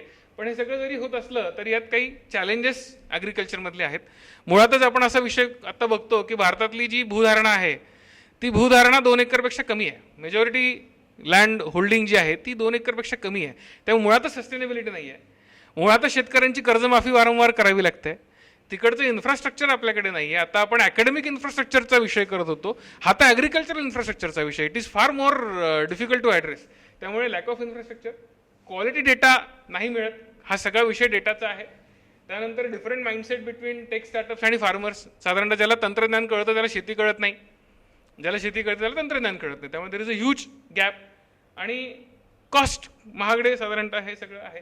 पण यातलं काही सोल्युशन जर आपण बघायचं म्हणालं तर जसं मी आता हे गुगलचं AI ओपन सोर्स म्हटला, तशाच प्रकारचे ओपन सोर्स प्लॅटफॉर्म आपण तयार करू शकतो आणि बदलण्याचा प्रयत्न त्या अर्थानं होऊ शकतो. त्यानंतर AI आणि मार्केटिंगमध्ये तर खूप मोठ्या प्रमाणातला AIचा युटिलिटी आपण बघतो. आपण कुठली एखादी गोष्ट गुगलवर सर्च केली की गुगल तुम्हाला पुढे अनेक दिवस ती वस्तू कुठल्या ठिकाणी किती किमतीत किती स्वस्तात आणि याच्यापेक्षा स्वस्त कधी मिळणारच कशी नाही हे वारंवार आपल्याला बिंबवत असतं. आणि हे करण्यासाठी म्हणून लँग्वेज प्रोसेसिंगचा जो कॉम्पोनंट आहे, पुन्हा इथे लँग्वेजेसला मोठ्या प्रमाणामध्ये ऑपॉर्च्युनिटी आहे. स्ट्रक्चर डेटा अनालिसिस होतं, determination of likelihood of success, personalize pricing हा जो येणारा मुद्दा आहे. तुम्ही अमेझॉन प्राईमचे सदस्य असाल तर वेगळ्या प्रकारचं तुम्हाला डिस्काउंट, तुम्ही इतक्या हजारांपर्यंत जर खरेदी कराल तर इतका डिस्काउंट. त्यामुळे पर्सनल प्राइसिंग. आणि त्यानंतर येणारा पुढचा मुद्दा तो म्हणजे ऑगमेंटेड रियालिटी. मी जर आर्टिफिशियल इंटेलिजन्सचं पुस्तक घेतलं असेल तर पुढचं रिकमेंडेशन मला डेफिनेटली मशीन लर्निंगचं येणार. त्यामुळे माझी जी रियालिटी आहे ती माझ्यासमोर ऑगमेंट केली जाते. म्हणजे ऑगमेंटेड रियालिटीचे अनेक आपण सूचक पर्याय बघू शकतो की ऑगमेंट रियालिटी म्हणजे नुसती मी डोळ्यावरती ग्लास लावले आणि मग ते सगळं इमॅजिन केलं असं नाही, तर ऑगमेंट रियालिटीचे अनेक प्रकार आहेत. त्यानंतर AI आणि हेल्थ, जसं मी म्हणालो की ते बकेट चॅलेंज होतं, त्याप्रमाणे हेल्थमध्ये मात्र प्रचंड मोठ्या प्रमाणावरती AIचे बेनिफिट्स आणि खूप मोठ्या प्रमाणातले यूज केसेस आहेत. त्यामुळे पेशंट केअर इम्प्रूव्हमेंट आहे, मॅनेजिंग हेल्थ सिस्टीम आहे, understanding and managing population and public health आहे, फॅसिलिटेटिंग हेल्थ रिसर्च आहे. यातल्या बऱ्याचशा गोष्टी आपण कोविडच्या काळात बघितल्या. आणि आत्ता ज्या स्मार्ट वॉचेस येत आहेत पुन्हा त्याचे 2 डायमेन्शन आहे. कंझ्युमर सोसायटी हा वेगळा कॉम्पोनंट आहे. पण माझे जे पॅरामीटर्स आहेत, म्हणजे माझ्या हातावरचं हे घड्याळसुद्धा जे आहे हे मला मी किती तास झोपलो, माझा हार्टबीट किती होता, हार्टबीट केव्हा वाढला, कोर्टासमोर असताना वाढला, कुठल्या जज समोर वाढला, माझी तयारी कमी होते का, साधारणतः हे सगळे पॅरामीटर्स ते मला सांगतं. मग त्या अर्थाने आपल्याकडची दुसरी जी टेंडन्सी आहे की मी मेडिकल टेस्ट आम्ही करतच नाही. ज्यावेळी एखादी गोष्ट लक्षात येते की आता मात्र डोक्यावरनं पाणी गेलंय तेव्हा आम्ही दवाखान्यात जातो. त्यामुळे हेल्थ केअर सिस्टीममध्ये डेफिनेटली म्हणजे preventive as well as actual in patient यातले खूप सारे यूज केसेस आहेत. हे AI अँड एज्युकेशनचा जो मुद्दा होता की आत्ता आपण ग्रेडिंग करणार, आत्तापर्यंत आपण ढोबळमानाने मार्किंग देत होतो, तर मार्किंग देताना हे क्रिटिकल थिंकिंग आहे. How will you measure critical thinking? म्हणजे एखादा प्रॉब्लेम दिला, तो प्रॉब्लेम सॉल्व्ह करण्याचे अनेक मार्ग आहेत. एखाद्या विद्यार्थ्याने 10 स्टेप घेऊन केला, एखाद्या विद्यार्थ्याने 1 स्टेपमध्ये केला, 2 स्टेपमध्ये केला, how will you measure it? त्याच्यासाठी मोठं चॅलेंज आहे आणि मग त्याच्यासाठी AI could be a solution. पण आत्ता जसं सरांनी सांगितलं की आपण चाचपडतोय, हे it is an experiment. Let's see ते कशा प्रकारे जाईल. त्यानंतर स्मार्ट सिटीज, आता साधारणतः स्मार्ट सिटीज सगळीकडे सुरू आहेत. आपण जंगली महाराज रस्ता, फर्ग्युसन कॉलेज रोड, तिथले फुटपाथ वाढलेत, चांगले झालेत, पण त्यामुळे ट्रॅफिक देखील वाढलाय. पण किमान पादचाऱ्यांचा हक्क आपण मान्य केला असं म्हणायला हरकत नाही. पण त्याच अर्थानं मग येणारं स्मार्ट ग्रीड आहे, कुठल्या पिरियडमध्ये कुठे ग्रीडिंग करायची आहे, पोलिसिंग आहे, शॉपिंग आहे, हॉस्पिटल मॅनेजमेंट आहे. म्हणजे कोविडच्या काळात तर याच्या मोठ्या ॲप्लिकेशन्स स्मार्ट सिटीजमधले आले. त्यामुळे स्मार्ट सिटीज हा मोठ्या प्रमाणातलं ट्रान्सफॉर्मेशन एका अर्थानं येणार आहे. AI अँड सिक्युरिटी हा खरं तर खूप मोठा विषय आहे. मी त्याला 2च कॉम्पोनंटमध्ये डिवाईड केले, डिजिटल सिक्युरिटी आणि सर्वेलन्स. डिजिटल सिक्युरिटी म्हणजे आमचं जे डिजिटल इन्फ्रास्ट्रक्चर आहे ते आम्ही कशा प्रकारे सुरक्षित ठेवतोय. म्हणजे अगदी साधं उदाहरण, आपण महाविद्यालयात आहोत, या महाविद्यालयामध्ये देखील मोठ्या प्रमाणात पर्सनल डेटा येतोय, विद्यार्थ्यांचा डेटा येतोय, त्या कुठल्या बॅकग्राऊंडमधले आहेत, विद्यार्थी आहेत, विद्यार्थिनी आहेत. समाजात आपण अनेक प्रश्न बघतोय, अनेक लोकांना अनेक पद्धतीने टार्गेट केलं जात आहे आणि मग ते टार्गेट करण्यासाठी हा डेटा सगळ्यात महत्त्वाचा आहे. ह्या डेटाचे सोर्सेस आम्ही कशा प्रकारे देतो.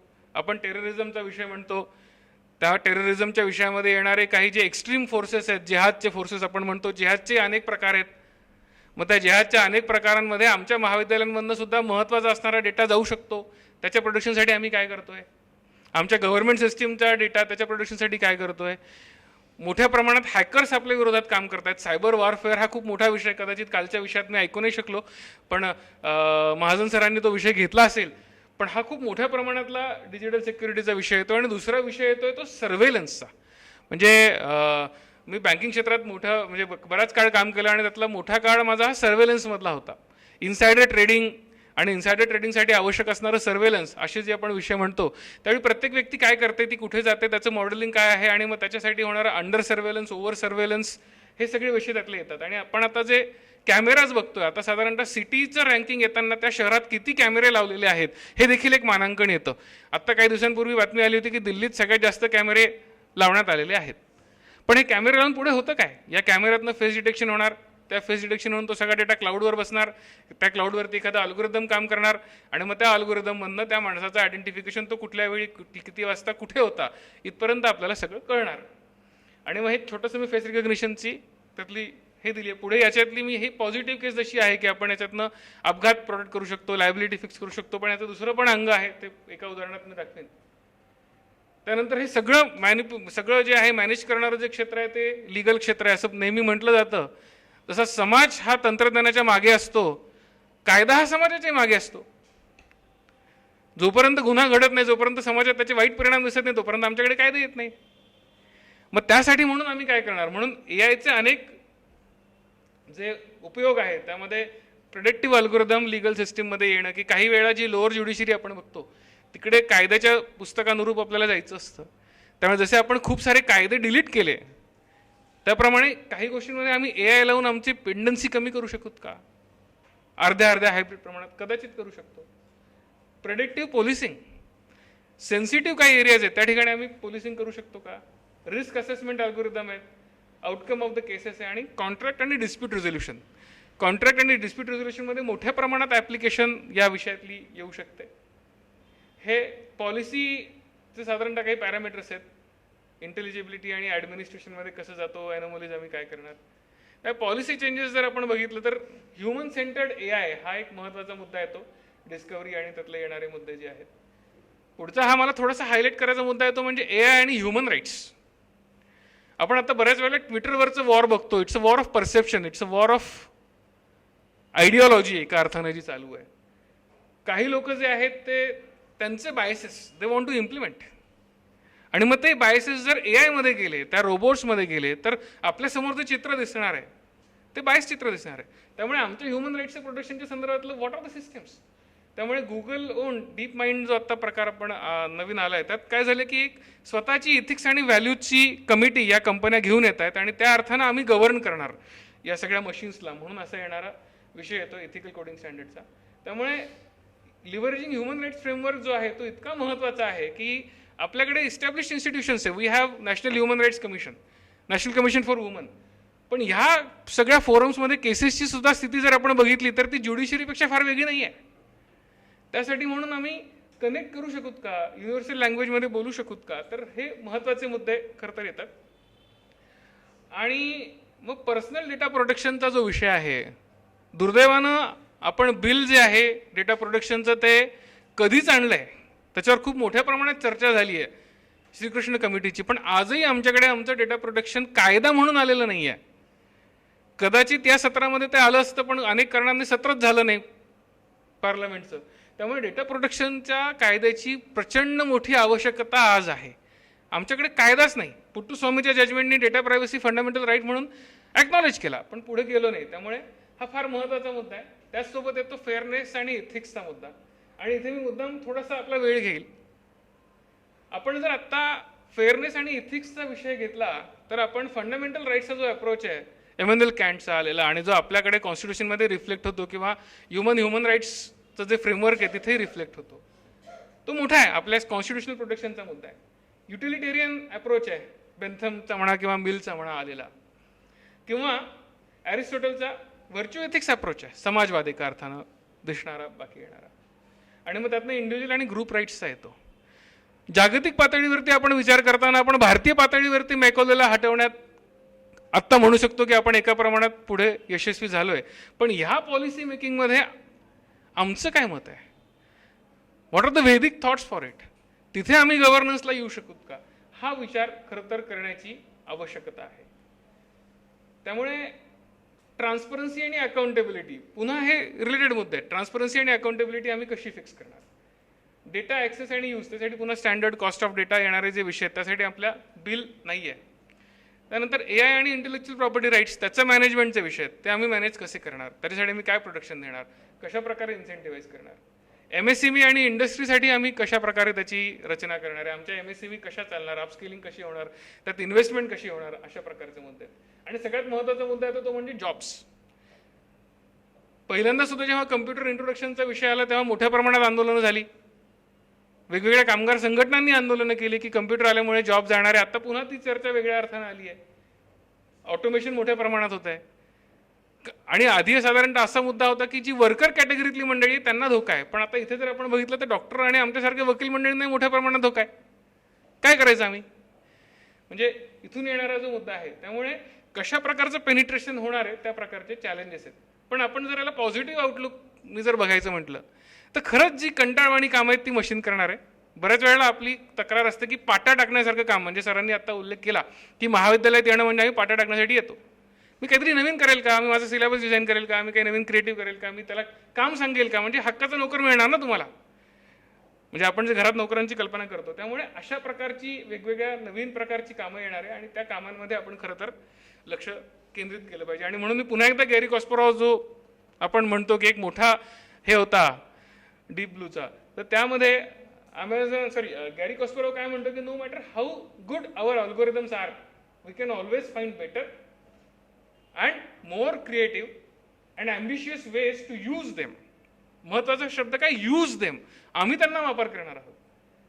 Y make geniuses dig ditches when they could take us to Mars. त्यामुळे आमच्या बौद्धिक क्षमतांचा विकास हा आम्ही छोट्या किंवा हलक्या प्रकारचा, अर्थात पुन्हा इथे मी कामाचे कुठले काम हलकं वाईट त्यावर जात नाहीये, पण कुठल्या प्रकारचं काम कुठल्या व्यक्तीने करावं त्या अर्थानं हा आलेला विषय आहे. भारताची जी पॉलिसी आहे, जसं म्हणालो की इव्हन आपल्या एज्युकेशन पॉलिसीमध्ये सुद्धा health care, agriculture, education, smart cities आणि ट्रान्सपोर्टेशन या आपल्या प्रायोरिटीज आहेत भारताच्या पॉलिसीतल्या. आणि AI फॉर ऑल हा एका अर्थानं आपला मोटो आहे भारताचा आणि त्या दृष्टिकोनातून आपण पुढे जातो. काही चॅलेंजेस आहेत, रिसर्च कॅपेबिलिटी सरांनी आता सांगितलं की तो रिसर्च आपण बिल्ड करतोय वगैरे वगैरे साधारणतः जो आहे भारताच्या पॉलिसीचा. पुढचा एक मुद्दा घेणार आणि मी नंतर थांबतो. हा मुद्दा आहे टेक शवनिझमचा.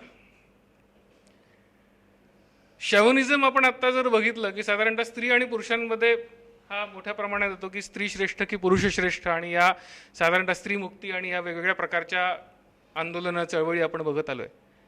पण टेक्नॉलॉजिस्ट सुप्रिमेसी हा जो येणारा विषय आहे, म्हणजे आत्ता सांगितलं की टेक्नॉलॉजिस्ट लोकांना वाटलं म्हणून त्यांनी ते आमच्यावर थोपलं आणि म्हणून आम्ही ते घेतो. हे घड्याळ मला कोणीतरी फिटबिटने सांगितलं, गुगलने सांगितलं, ॲपलने सांगितलं म्हणून मी घेतलं.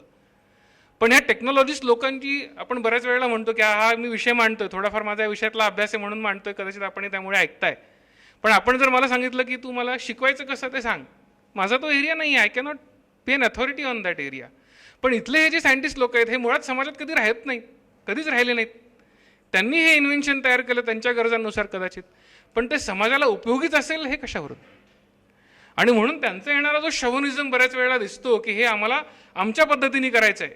आणि याची सुरुवात जर आपण बघितली तर एक पुन्हा छोटा व्हिडिओ 1 मिनिटभराचा आहे जॉन पेरी बर्लोचा. जेव्हा पहिल्यांदा US मध्ये टेलिकम्युनिकेशन ॲक्ट इंट्रोड्यूस झाला तेव्हा आम्हाला कुठल्याही प्रकारची बंधनं नको, आम्हाला मुक्त हवंय कुठल्याही शासन यंत्रणेच्या विरोधात, म्हणून खरं तर ही सुरुवात झाली आहे. हा एक छोटासा व्हिडिओ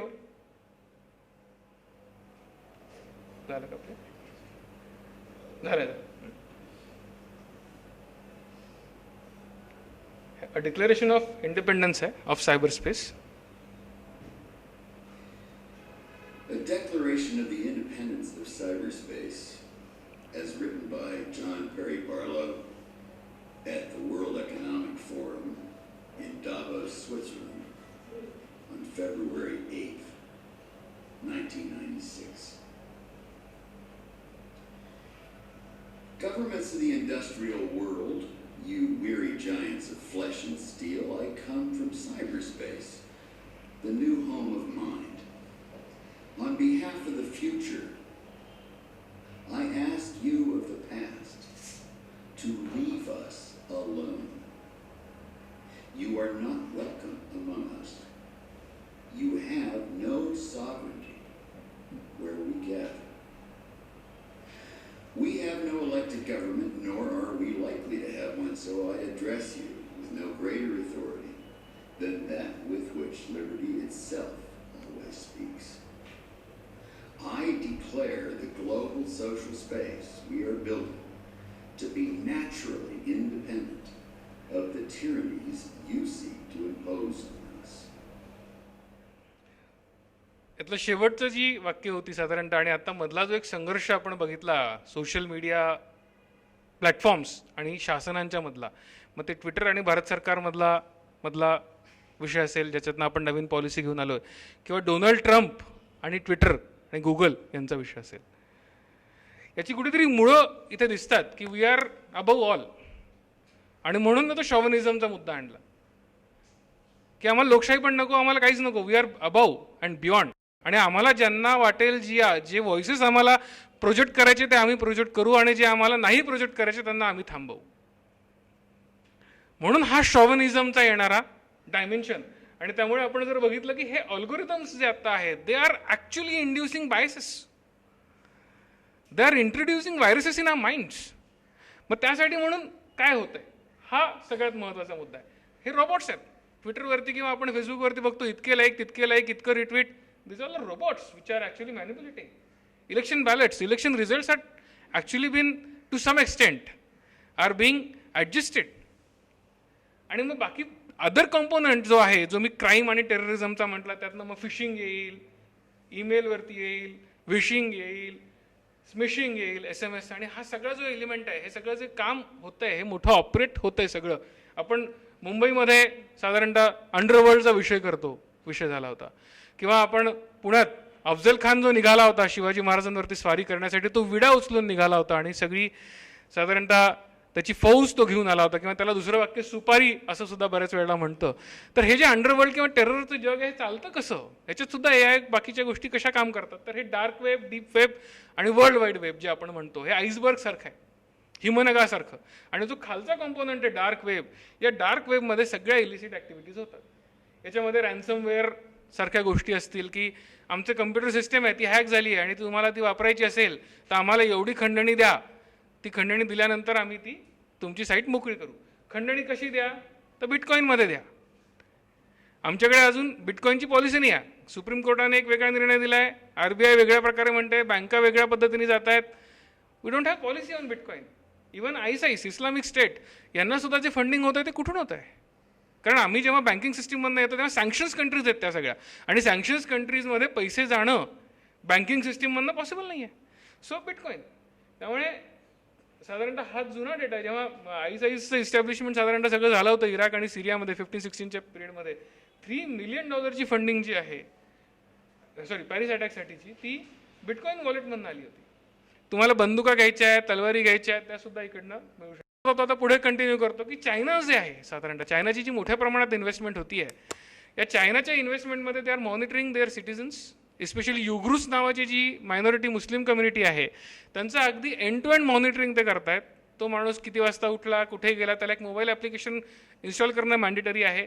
तो कुठल्या सिग्नलवर थांबला, कुठल्या दुकानात गेला, पूर्णच्या पूर्ण मॉनिटरिंग त्यांची होते.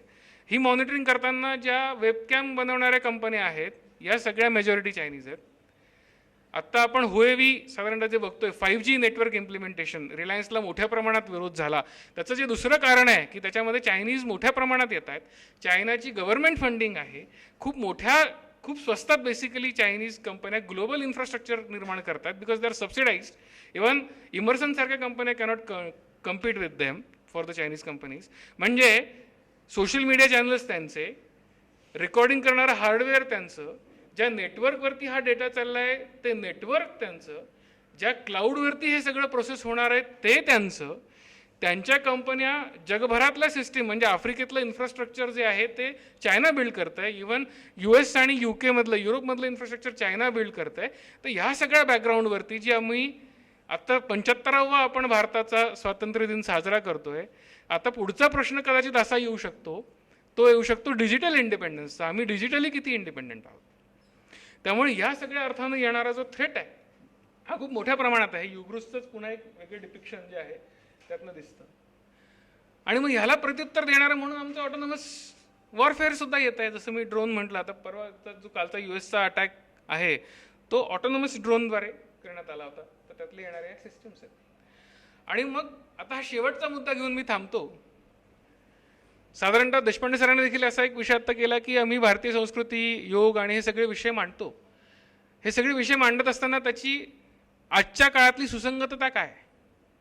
मी ज्यावेळी म्हणालो की इमॅन्युअल कांट आम्ही मांडतो, मिल मांडतो, त्यावेळी अल्टरनेट म्हणून आमचा येणारा जो विचार आहे या सगळ्या दृष्टिकोन बघतानाचा, त्यावेळी भगवद्गीतेचंच फक्त उदाहरण घेतोय, बाकी पुढे स्पर्श करत नाही.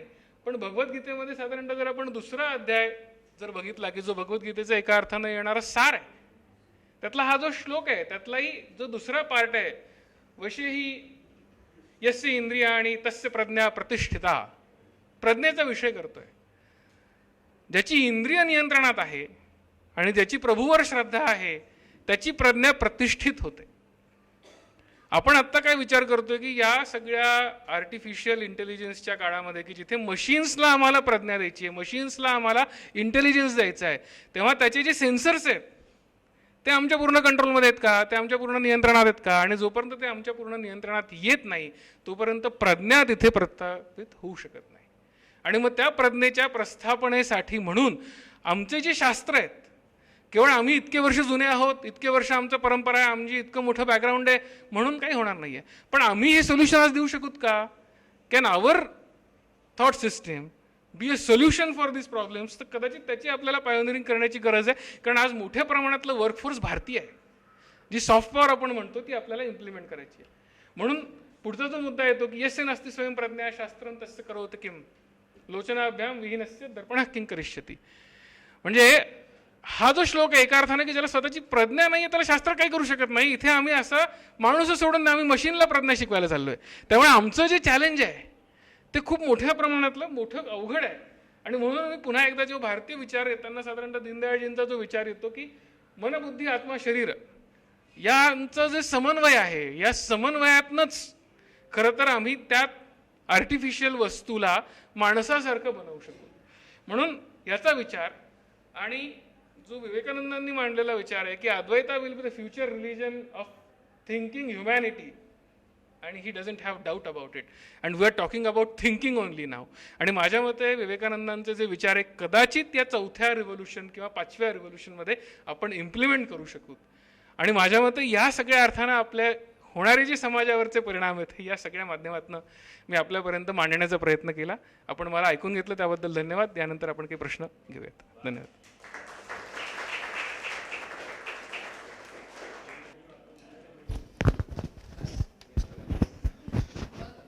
ऑटोमेशन म्हणा किंवा आता आर्टिफिशियल इंटेलिजन्स, आपण प्रत्येक वेळी टेक्नॉलॉजिकली बॅकवर्ड असल्यामुळं प्रत्येक बस आपली चुकतेच असं जे एकूण स्वरूप आहे, तर त्याचा ह्या टेक्नॉलॉजी डेव्हलपमेंटवरती कितपत परिणाम होणार आहे? म्हणजे आपल्याला त्याच्यात, जसा तर शेवटी विचारला, आपला त्याच्यात काही सही असणार आहे का?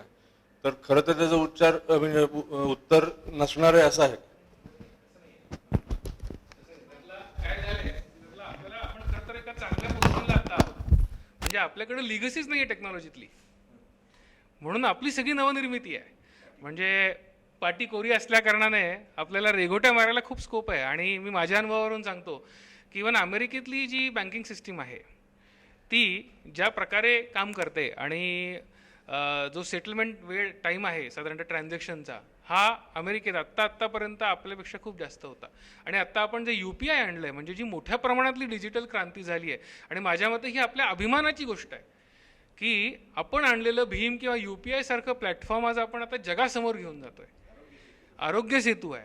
म्हणजे हे जे आहेत हे सगळ्या एका अर्थानं लिडरशिपच्या पोझिशनला आपण जातोय. कारण पाठीच कोरी होती ना, त्यांना लिगसी सिस्टीम बदलायची आहे. आणि लिगसी आपण वैचारिक म्हणावी किंवा तंत्रज्ञानाच्या पातळीवर म्हणावी, ती बदलणं कठीण आहे. म्हणजे आपण थिंक इंडिया म्हणतो किंवा परिषद म्हणतो, काही ठिकाणी लिगसीद्वारे काही लोक बसलेली आहेत, त्यांना बदलणं कठीण आहे. तसंच तंत्रज्ञान बदलणंही कठीण आहे, पण आपण नवीन करतोय, त्यामुळे आपण खूप चांगल्या पोझिशनला आहोत. फक्त मुद्दा एवढाच झाला आहे की आपण दरम्यानच्या काळामध्ये सर्व्हिसेसवर जो फोकस केला, म्हणजे जे काम जग करत नाही ते आम्ही करणार या माध्यमातनं, त्यातनं आपण थोडंसं सर्व्हिसेसमध्ये राहिलो, पण ती त्यावेळेसची आवश्यकता होती. आत्ता आपण त्या लॉन्च पॅडवर आहोत आणि त्या लॉन्च पॅडवरनं आपण निश्चित पुढे जाऊ शकतो. त्यामुळे बस चुकलेली नाही आहे. इनफॅक्ट बस आपणच सुरू करतोय. ऑनलाईन प्रश्न विचारते. महादेव नावकर सोलापूरवरनं आहेत. त्यांनी आधी अभिनंदन केलं, इतका छान वेगळा विषय घेतला याच्याबद्दल. आणि हे विचार प्रवर्तक आहे, पण ते असं विचारतायत की प्रबोधन मंचच्या कार्यविस्तारासाठी AI चा कसा उपयोग करता येईल? नाही, मला ते खरं तर प्रबोधन मंचाने काय करावं हे देण्यासाठी हे उत्तर मी देणं योग्य नाही, अपेक्षित नाही. पण साधारणतः जी प्रबोधन मंच म्हणून आपण काम करतोय, म्हणजे प्रबोधनाचं जे काम करतोय, तर त्या प्रबोधनाच्या कामामध्ये, वैचारिक कामामध्ये, आणि ही सगळी थॉट लिडरशिपचा सगळा विषय असल्या कारणाने या सगळ्या विषयाचं नेतृत्वच प्रबोधन मंचाने करायचं आहे. सगळ्यांना एकत्र आणणे. आणि प्रबोधन मंचांनी वेगवेगळ्या, म्हणजे आपल्या मंचाने ज्या आपल्याच संस्था आहेत त्यांना कोऑर्डिनेट करून त्यांना प्रोजेक्ट देऊन त्यांच्याकडनं एक्झिक्यूट करायचं. आणि प्रबोधन मंचाचं काम जे आहे तेच हे मुख्य काम, म्हणजे मुख्य म्हणता येणार नाही एका अर्थानं, पण जितकं त्याचं व्याप्ती वाढेल तितकं आपल्या शेअरमध्ये पण ते वाढेल. कदाचित नावकरांच्या प्रश्नाचं उत्तर मिळालं असेल असं वाटतंय. अजून एक प्रश्न आलाय. सेन्सर टेक्नॉलॉजी आणि हार्डवेअरमध्ये भारत फार मागे आहे, त्यावर सध्या केंद्र सरकार कोणत्या उपाययोजना करत आहे? हर्षवर्धन खरे म्हणून त्यांनी प्रश्न. अच्छा, यामध्ये बरेच प्रयत्न एका अर्थानं होत आहे. म्हणजे आपली IPR पॉलिसी देखील आता बदलली आहे. काही गेल्या आठवड्यातच पियुष गोयलांनी इव्हन ज्या अकॅडमिक इन्स्टिट्यूशन्स आहेत त्यांचं जे पेटंट फायलिंग आहे त्यासाठी 80% एका अर्थानं खर्च कमी केला आहे. पहिला मुद्दा. MSME साठी म्हणून खूप चांगल्या प्रमाणातल्या फॅसिलिटीज आणलेल्या आहेत. आणि आत्ता जी NEP आपण डिस्कस केली पहिल्या सत्रामध्ये एज्युकेशन पॉलिसीमध्ये, ज्यातले जे रिसर्च युनिव्हर्सिटीज अपेक्षित आहेत त्यासुद्धा त्याच दिशेने जाणार आहेत. पण मुळात प्रत्येक वेळी शासन काहीतरी करेल आणि मगच आम्ही करू, ही भूमिका देखील आपल्याला बदलण्याची आवश्यकता आहे. कारण आपण जर फेसबुकचा संस्थापक जर बघितला, त्याने फेसबुक केव्हा सुरू केलं हो? तो ग्रॅज्युएट नव्हता तरी फेसबुक सुरू केलं. मुळात आमचे जे ड्रायव्हर्स आहेत, म्हणजे बऱ्याच वेळी असं म्हटलं जातं की युवकांच्या तोंडावर जी गाणी आहेत, जी धारणा आहे, ती देशाची दिशा बदलतात. पण आम्ही जर OTT प्लॅटफॉर्मवरती केवळ सीझन आफ्टर सीझन बघण्यात घालवणार असू आता हा सीझन बघितला, परवा तो सीझन बघितला. ऑन द कॉन्ट्ररी आम्ही जर या इनोव्हेशनमध्ये गेलो, आम्ही जर काहीतरी केलं, कारण आता ह्या सगळ्या वस्तू आपल्याला स्वस्तात आणि सोप्या रीतीनं अवेलेबल आहे. मी जसं एआयचं उदाहरण दिलं, गुगलचं प्लॅटफॉर्म आहे, कारण ही एका अर्थानं डेमोक्रेटिक सिस्टीम आहे. म्हणजे 2014चा जर आपण भाग बघितला तर प्रस्थापित रचना ही आपल्या विरोधातच होती. हाच प्लॅटफॉर्म होता जो ओपन आपल्या समोर होता आणि त्याच्यामुळे जे काय बदल घडले ते झालेले आहेत. त्यामुळे हे प्लॅटफॉर्म वापरून आपण आपल्या फायद्यासाठी, जसं सावरकर म्हणायचे की तुम्ही आधी सैन्यात तर भरती व्हा, नंतर बंदुकीची गोळी कुठे नळी फिरवायची ते आम्ही ठरवू. आम्ही शिकलं तर पाहिजे आणि केलं तर पाहिजे, त्यानं ते होणार आहे. म्हणून केल्याने होत आहे रे, आधी केल्याची. त्याला जोडून त्यांचा प्रश्न आहे की ह्याच क्षेत्रामध्ये नजीकच्या काळात उद्योग उभारणी बाबत काही प्रयत्न चालू आहेत का, किंवा काही उपक्रम चालू आहेत का? प्रचंड संधी आहेत, प्रचंड संधी आहे. मेक इन इंडिया हा त्यातलाच सगळा विषय आहे. Make in India, made in India, त्यासाठी व्हेंचर फंड केलाय. इव्हन मोठ्या प्रमाणातला फंड भारत सरकारने स्टार्टअपसाठी ठेवलाय. गेल्या आठवड्यातच त्यातलं एक साधारणतः स्वरूप आलंय की कुठल्या प्रमाणात जाणार. ही ड्रोन पॉलिसी त्याचाच मुद्दा आहे. आम्ही पॉलिसी करून दिली आहे, तुम्ही आणा. जसं सरांनी सांगितलं की आम्ही एज्युकेशन पॉलिसी आणली आहे, शैक्षणिक संस्थांनी सुरू पुढे जावं. सिमिलरली आम्ही ड्रोन पॉलिसी आणली आहे, तुम्ही इम्प्लिमेंट करा. त्यामुळे हे आपल्या हातात आहे की आम्ही किती करायचं आहे. जे ऑनलाईन आहेत त्यांच्या प्रश्नाचं उत्तर मिळालं असेल, तुम्हाला काही अजून लिहायचं असेल तर चॅटमध्ये लिहू शकता. इथे उपस्थितांचा प्रश्न आहे का? लहानपणी आपण बऱ्याच जणांनी आपल्या आईला विचारलेलं असतं किंवा असेल की माकडाला शेपूट आहे आणि आपण जर माकडापासून झालो तर माझं शेपूट कुठं गेलं. तर आई सांगते की अरे ते आपण जेव्हा वापरणं बंद केलं त्यानंतर ते झडून गेलं किंवा कमी कमी होत गेलं. तर आता प्रश्न असा आहे जो मी 3 भागात विभागलेला आहे. एक म्हणजे हे बुद्धी न वापरण्यामुळे, आर्टिफिशियल इंटेलिजन्स वापरण्यामुळे माणसाची बुद्धी हळूहळू झडून जाईल का, म्हणजे तो डंब पासून डंबर होत जाईल का, हा एक भाग. दुसरा भाग मला असं विचारायचं की आर्टिफिशियल इंटेलिजन्स आणि जेनेटिक्स यांचं कॉम्बिनेशन होईल का, आणि ते जर झालं तर त्यातून ह्युमन ब्रेनची कपॅसिटी वाढेल का आर्टिफिशियल इंटेलिजन्स हा ह्युमन ब्रेनला रिप्लेस करेल. बरोबर आहे. आपण खूपच काय म्हणता येईल कसोटीचे प्रश्न विचारलेत एका अर्थाने. त्यात मला असं सांगावं असं वाटतं की मी जे गॅरी कॉस्परॉवचं वाक्य त्या ठिकाणी दाखवलं होतं. गॅरी कॉस्परॉव मी याच्याकरता म्हणतो की मानवी बुद्धिमत्तेचं जे उच्च स्थान आहे एका अर्थानं, ग्रँड मास्टर, जसं गॅरी कॉस्परॉव आहे तसं विश्वनाथन आनंद आहे, अनेक अर्थाने बुद्धिमत्तेचं मापन केलं जातं. पण ज्यावेळी गॅरी कॉस्परॉव असं म्हणतो की जी डम कामं आहेत ती जर मी यंत्रावर सोडली आणि पुढची मी चांगली कामं करत राहिलो तर माझ्या मते मेंदू काही थिजणार नाही. पण मी जर असा विचार केला जे आपण म्हणतो ना खाटेवरती जे आहे की बाबा हरी असेल तर मला खाटेवरती सगळं मिळेल एका अर्थानं, तसा जर विचार केला तर मात्र थिजू शकतो. त्यामुळे हे आपण ठरवायचं आहे. आणि मुळात आपण ज्या संस्कृतीत नाही येतो, म्हणजे मला आपण लहानपणाचा आणि आईचा उल्लेख केला तर साधारणतः प्रज्ञाविवर्धन स्तोत्र, साधारणतः हे जे आपण अनेक स्तोत्र म्हणतो त्यातलं हे एक स्तोत्र मॅन्डेटरी होतं. कार्तिकेय स्कंद पुराणातलं जे आहे ते, किंवा आता आपण शारदेची जी उपासना करतो, कालच्या कार्यक्रमाची सुरुवातच शारदेपासून झाली आहे. म्हणजे मुळातच आम्ही सरस्वतीचे उपासक आहोत, शारदेचे उपासक आहोत. त्यामुळे आम्ही यंत्राला जर आमच्यासारखं करण्याची क्षमता ठेवतो, ही आपली धमक आहे ना यंत्राला शिकवण्याची. मोठे गुरुजन समोर बसलेत. एक विद्यार्थी घडवताना ज्याला मन आणि बुद्धी आहे त्याला किती कठीण प्रयत्नातनं तो घडतो. म्हणजे आपण म्हणतो आम्ही बिघडवलं तुम्ही बिघडा ना, तर ते घडवण्याची जी प्रक्रिया आहे माणसाला तीच जर एवढी कठीण आहे आणि आम्ही यंत्राला घडवण्याचा आता विचार करतोय, म्हणजे आमच्या बुद्धिमत्तेची क्षमता केवढी वाढली आहे हे सुद्धा यातनं दिसतं. त्यामुळे माझ्या मते हे पूर्णपणाने त्या व्यक्तीवर अवलंबून आहे की त्यानं कशा प्रकारे पुढे जायचंय. म्हणून आपण जे म्हणतो की जे साध्य आहे मुळात, ते मोक्षाचं असेल, ब्रह्मतत्वाचं असेल, त्या साध्याकडे आम्ही जात असतो. तो आपल्याला सोडायचा नाही आहे.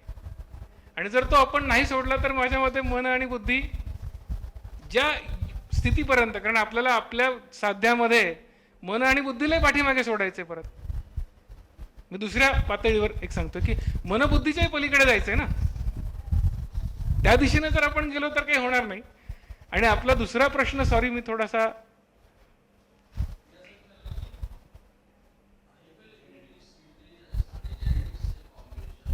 हो, त्या कॉम्बिनेशनचा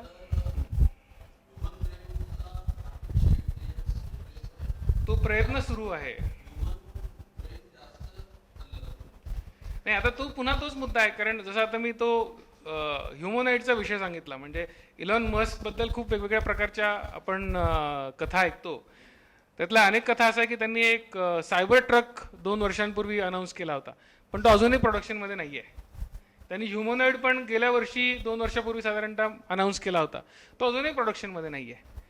त्यामुळे त्या दिशेनं प्रयत्न सुरू आहे. म्हणून NLP जी आपण म्हणतोय, नॅचरल लँग्वेज प्रोसेसिंग, आणि त्यामध्ये न्यूरॉन्सचं ज्या प्रकारे मेंदूशी कम्युनिकेशन होतं, लक्षावधी न्यूरॉन्सचं जे आदान प्रदान होतं, ते रिप्लिकेट करण्याचा प्रयत्न सुरू आहे. आणि त्या प्रयत्नातून जर आपण ॲडिशनल क्लोन जे म्हणतो स्वतःचे तयार करणं, जर ते क्लोन तयार झाले आणि मग त्यामध्ये पुन्हा मॅट्रिक्स सारखी पिक्चर आलाय, मग त्यात फिक्शनचा विषय माझ्या मते फार मोठ्या प्रमाणात आहे. आत्ता त्याविषयी कन्क्लुझिव्ह काही सांगणं हे कठीण वाटतं मला. आता आपल्यासारखा जो देश आहे जिथे 130 कोटी किंवा अजूनही लोकसंख्या वाढत जाईल, तर तिथे आपण मशीनला काम द्यायला लागलो तर आपल्याला काम उरेल का? आणि असे म्हणजे कित्येक करोड लोकांना आपल्याला देण्यासाठी काही कामच नसेल. आणि मग ती लोक जेव्हा उपाशी पोटी असतील तेव्हा ते नॅचरली व्हायलंट मीन्स अप्लाय करतील आणि मग तो एक नवीन अनावश्यक संघर्ष सुरू होईल. म्हणजे आपल्याला असं वाटलं की मशीन्समुळे आपलं आयुष्य सुखी होईल किंवा आपण चांगले दिवस पाहू, तर त्याच्या उलट आपण आपल्या बांधवांबरोबर भांडायला लागणार आहोत का? असं होईल का? मी माझ्यावरून इतकं सांगू इच्छितो की मी संगणक क्षेत्रातनं काम करून आलो आहे. माझं त्याबद्दल थोडंसं वेगळं मत आहे. जी काय आपली सामाजिक परिस्थिती, जी काय परिस्थितीतनं आपण जातोय, माझं असं मत आहे की जर संगणक क्षेत्र नसतं आलं तर कदाचित आज पुण्यात तुम्ही म्हणताय ती स्थिती असती. कदाचित. म्हणजे आपण उत्तर प्रदेश आणि बिहारमधला जो एकंदरीत परिवेश जर बघितला, मग ते अपहरणाचे समूह असतील किंवा काय टोळी असतील, जे काय असेल ते. पण इथे पुण्यात जे आपण IT कंपन्यांचं जाळं बघतो, साधारणतः एक 5-10 लाख लोक तरी माझ्या मते काम करत असतील. माझ्या डोक्यात एक्झॅक्टली आता नंबर नाही किती पुण्यात IT वर्कर्स काम करतात. आणि ही 5-10 लाख मंडळी जी काय असेल आकड्यावरती, हे लोक काही भारतातलं काम नाही करत आहे. कोणीतरी अमेरिकेतलं काम करतोय, कोणी जपानचं काम करतोय, कोणी युरोपमधलं काम करतोय. आणि त्या कामाद्वारे तो स्वतःचं तर पोट, स्वतःच्या कुटुंबाचं पोट तर भरतोय, पण परिसराचं आणि एकंदरीत प्रांताचं आणि त्याच परिवेशामध्ये राष्ट्राचाही तो एका अर्थानं रोजगार निर्माण करतोय. मला असं म्हणायचं आहे की 130 कोटी जी लोकसंख्या आपली आहे ती आपली लायबिलिटी नाही आहे, तो आपला असेट आहे. आज जर आपण जपानमध्ये बघितलं तर जपानमध्ये तरुणांची संख्या कमी आहे. अमेरिकेत बघितलं, जसं आता सरांनी सांगितलं की त्यांच्याकडे ग्रॅज्युएट्सची संख्या किती, याचा जर आपण आकडा काढला, डिप्लॉयबल वर्कफोर्सचा आकडा काढला, तर तो किती आहे. आपल्याला कोणी रोखलंय की आपण भारतापर्यंत थांबायचं? आपण आतापर्यंत कोणावर आक्रमण नाही केलं, आपल्याला आक्रमण नाही करायचं. पण ज्या प्रकारे IT मध्ये आपण अमेरिकेत जाऊन काम करतो, युरोपमध्ये जाऊन काम करतो, जपानमध्ये जाऊन काम करतो, भारताबाहेरचे काम करू की? गरजेचं नाही आहे की आम्ही इथलंच आणि एवढंच काम करावं. शेवटी आपण वसुधैव कुटुंबकम म्हणतोच. त्यामुळे जर आपण चांगल्या प्रकारचे, आणि जेनेटिक्सचा विषय आत्ता आला आणि आपण असं म्हणतो स्वतःला, आणि काही अर्थी ते हे पण होतं की we are of superior genes, पण आता पुन्हा सुपेरियर जीन्स आणि इन्फेरियर जीन्स आणि मग त्यातला वाद, मला त्या वादात जायचं नाही आहे. पण आपण जर आपल्या क्षमता वाढवल्या आणि आपण चांगल्या दर्जाची कामं करू शकलो तर आपण जगासाठी काम करू ना. आणि आता तर एलॉन मस्क आणि ही सगळी मंडळी अंतराळ यानं पाठवतायत, अंतराळात काम करतायत. त्याच्यामुळे दायरा बढ़ गया आहे. म्हणजे आपण एका अर्थानं जर म्हटलं तर क्रांती थांबवता येत नसते, फुटलेल्या धरणाचं पाणी थोपवता येत नाही. त्याचप्रमाणे आपण असं म्हणतो की ही 4.0 आहे, हे एक जायंट व्हील आहे, you cannot roll it back. त्यामुळे you love it, you hate it, but you have no option but to adopt it. त्यामुळे सावरकर जे म्हणतात की जे जे उत्तम उदात्त उन्नत ते घ्यावं, ॲडॉप्ट करावं आपल्या प्रकृतीनुसार आणि वापरावं. हाच एक मार्ग आता प्रश्नोत्तराच्या संबंधाने आशिषने अगदी बरोबर योग्य पद्धतीने सांगितलेला आहे. त्यामुळे हा विषय मला वाटतं ज्याची एकूण सर्वसाधारण संकल्पना, तिचा उपयोग जगात वेगवेगळ्या क्षेत्रात होत असला त्याचे तोटे, त्याचे फायदे आणि त्याला आपण कशा पद्धतीने सामोरं जाणार आहोत या सत्रात ज्या समर्पकतेने आशिषनी मांडलेलं आहे, म्हणजे त्याला तोड नाही. या संदर्भात आपल्याला पुढेही जेव्हा असे काही विषय काही स्पेसिफिक सत्र घ्यायची आवश्यकता पडेल, आशिष तू उपलब्ध असेल ही आशा करतो. तर या सत्र हे इथे संपलेलं आहे हे मी जाहीर करतो. तर हे सकाळची दोन्ही सत्र उत्तम झालेली आहेत. अनिरुद्ध सरांचाही प्रश्नच नाही आणि आशिषचं पण अतिशय उत्तम सत्र झालं आहे. सर्व कार्यकर्त्यांनी याचा परत स्वतः अभ्यास करून स्वतःचं ज्ञान वाढवावं, त्याचा वापर वाढवावा अशीच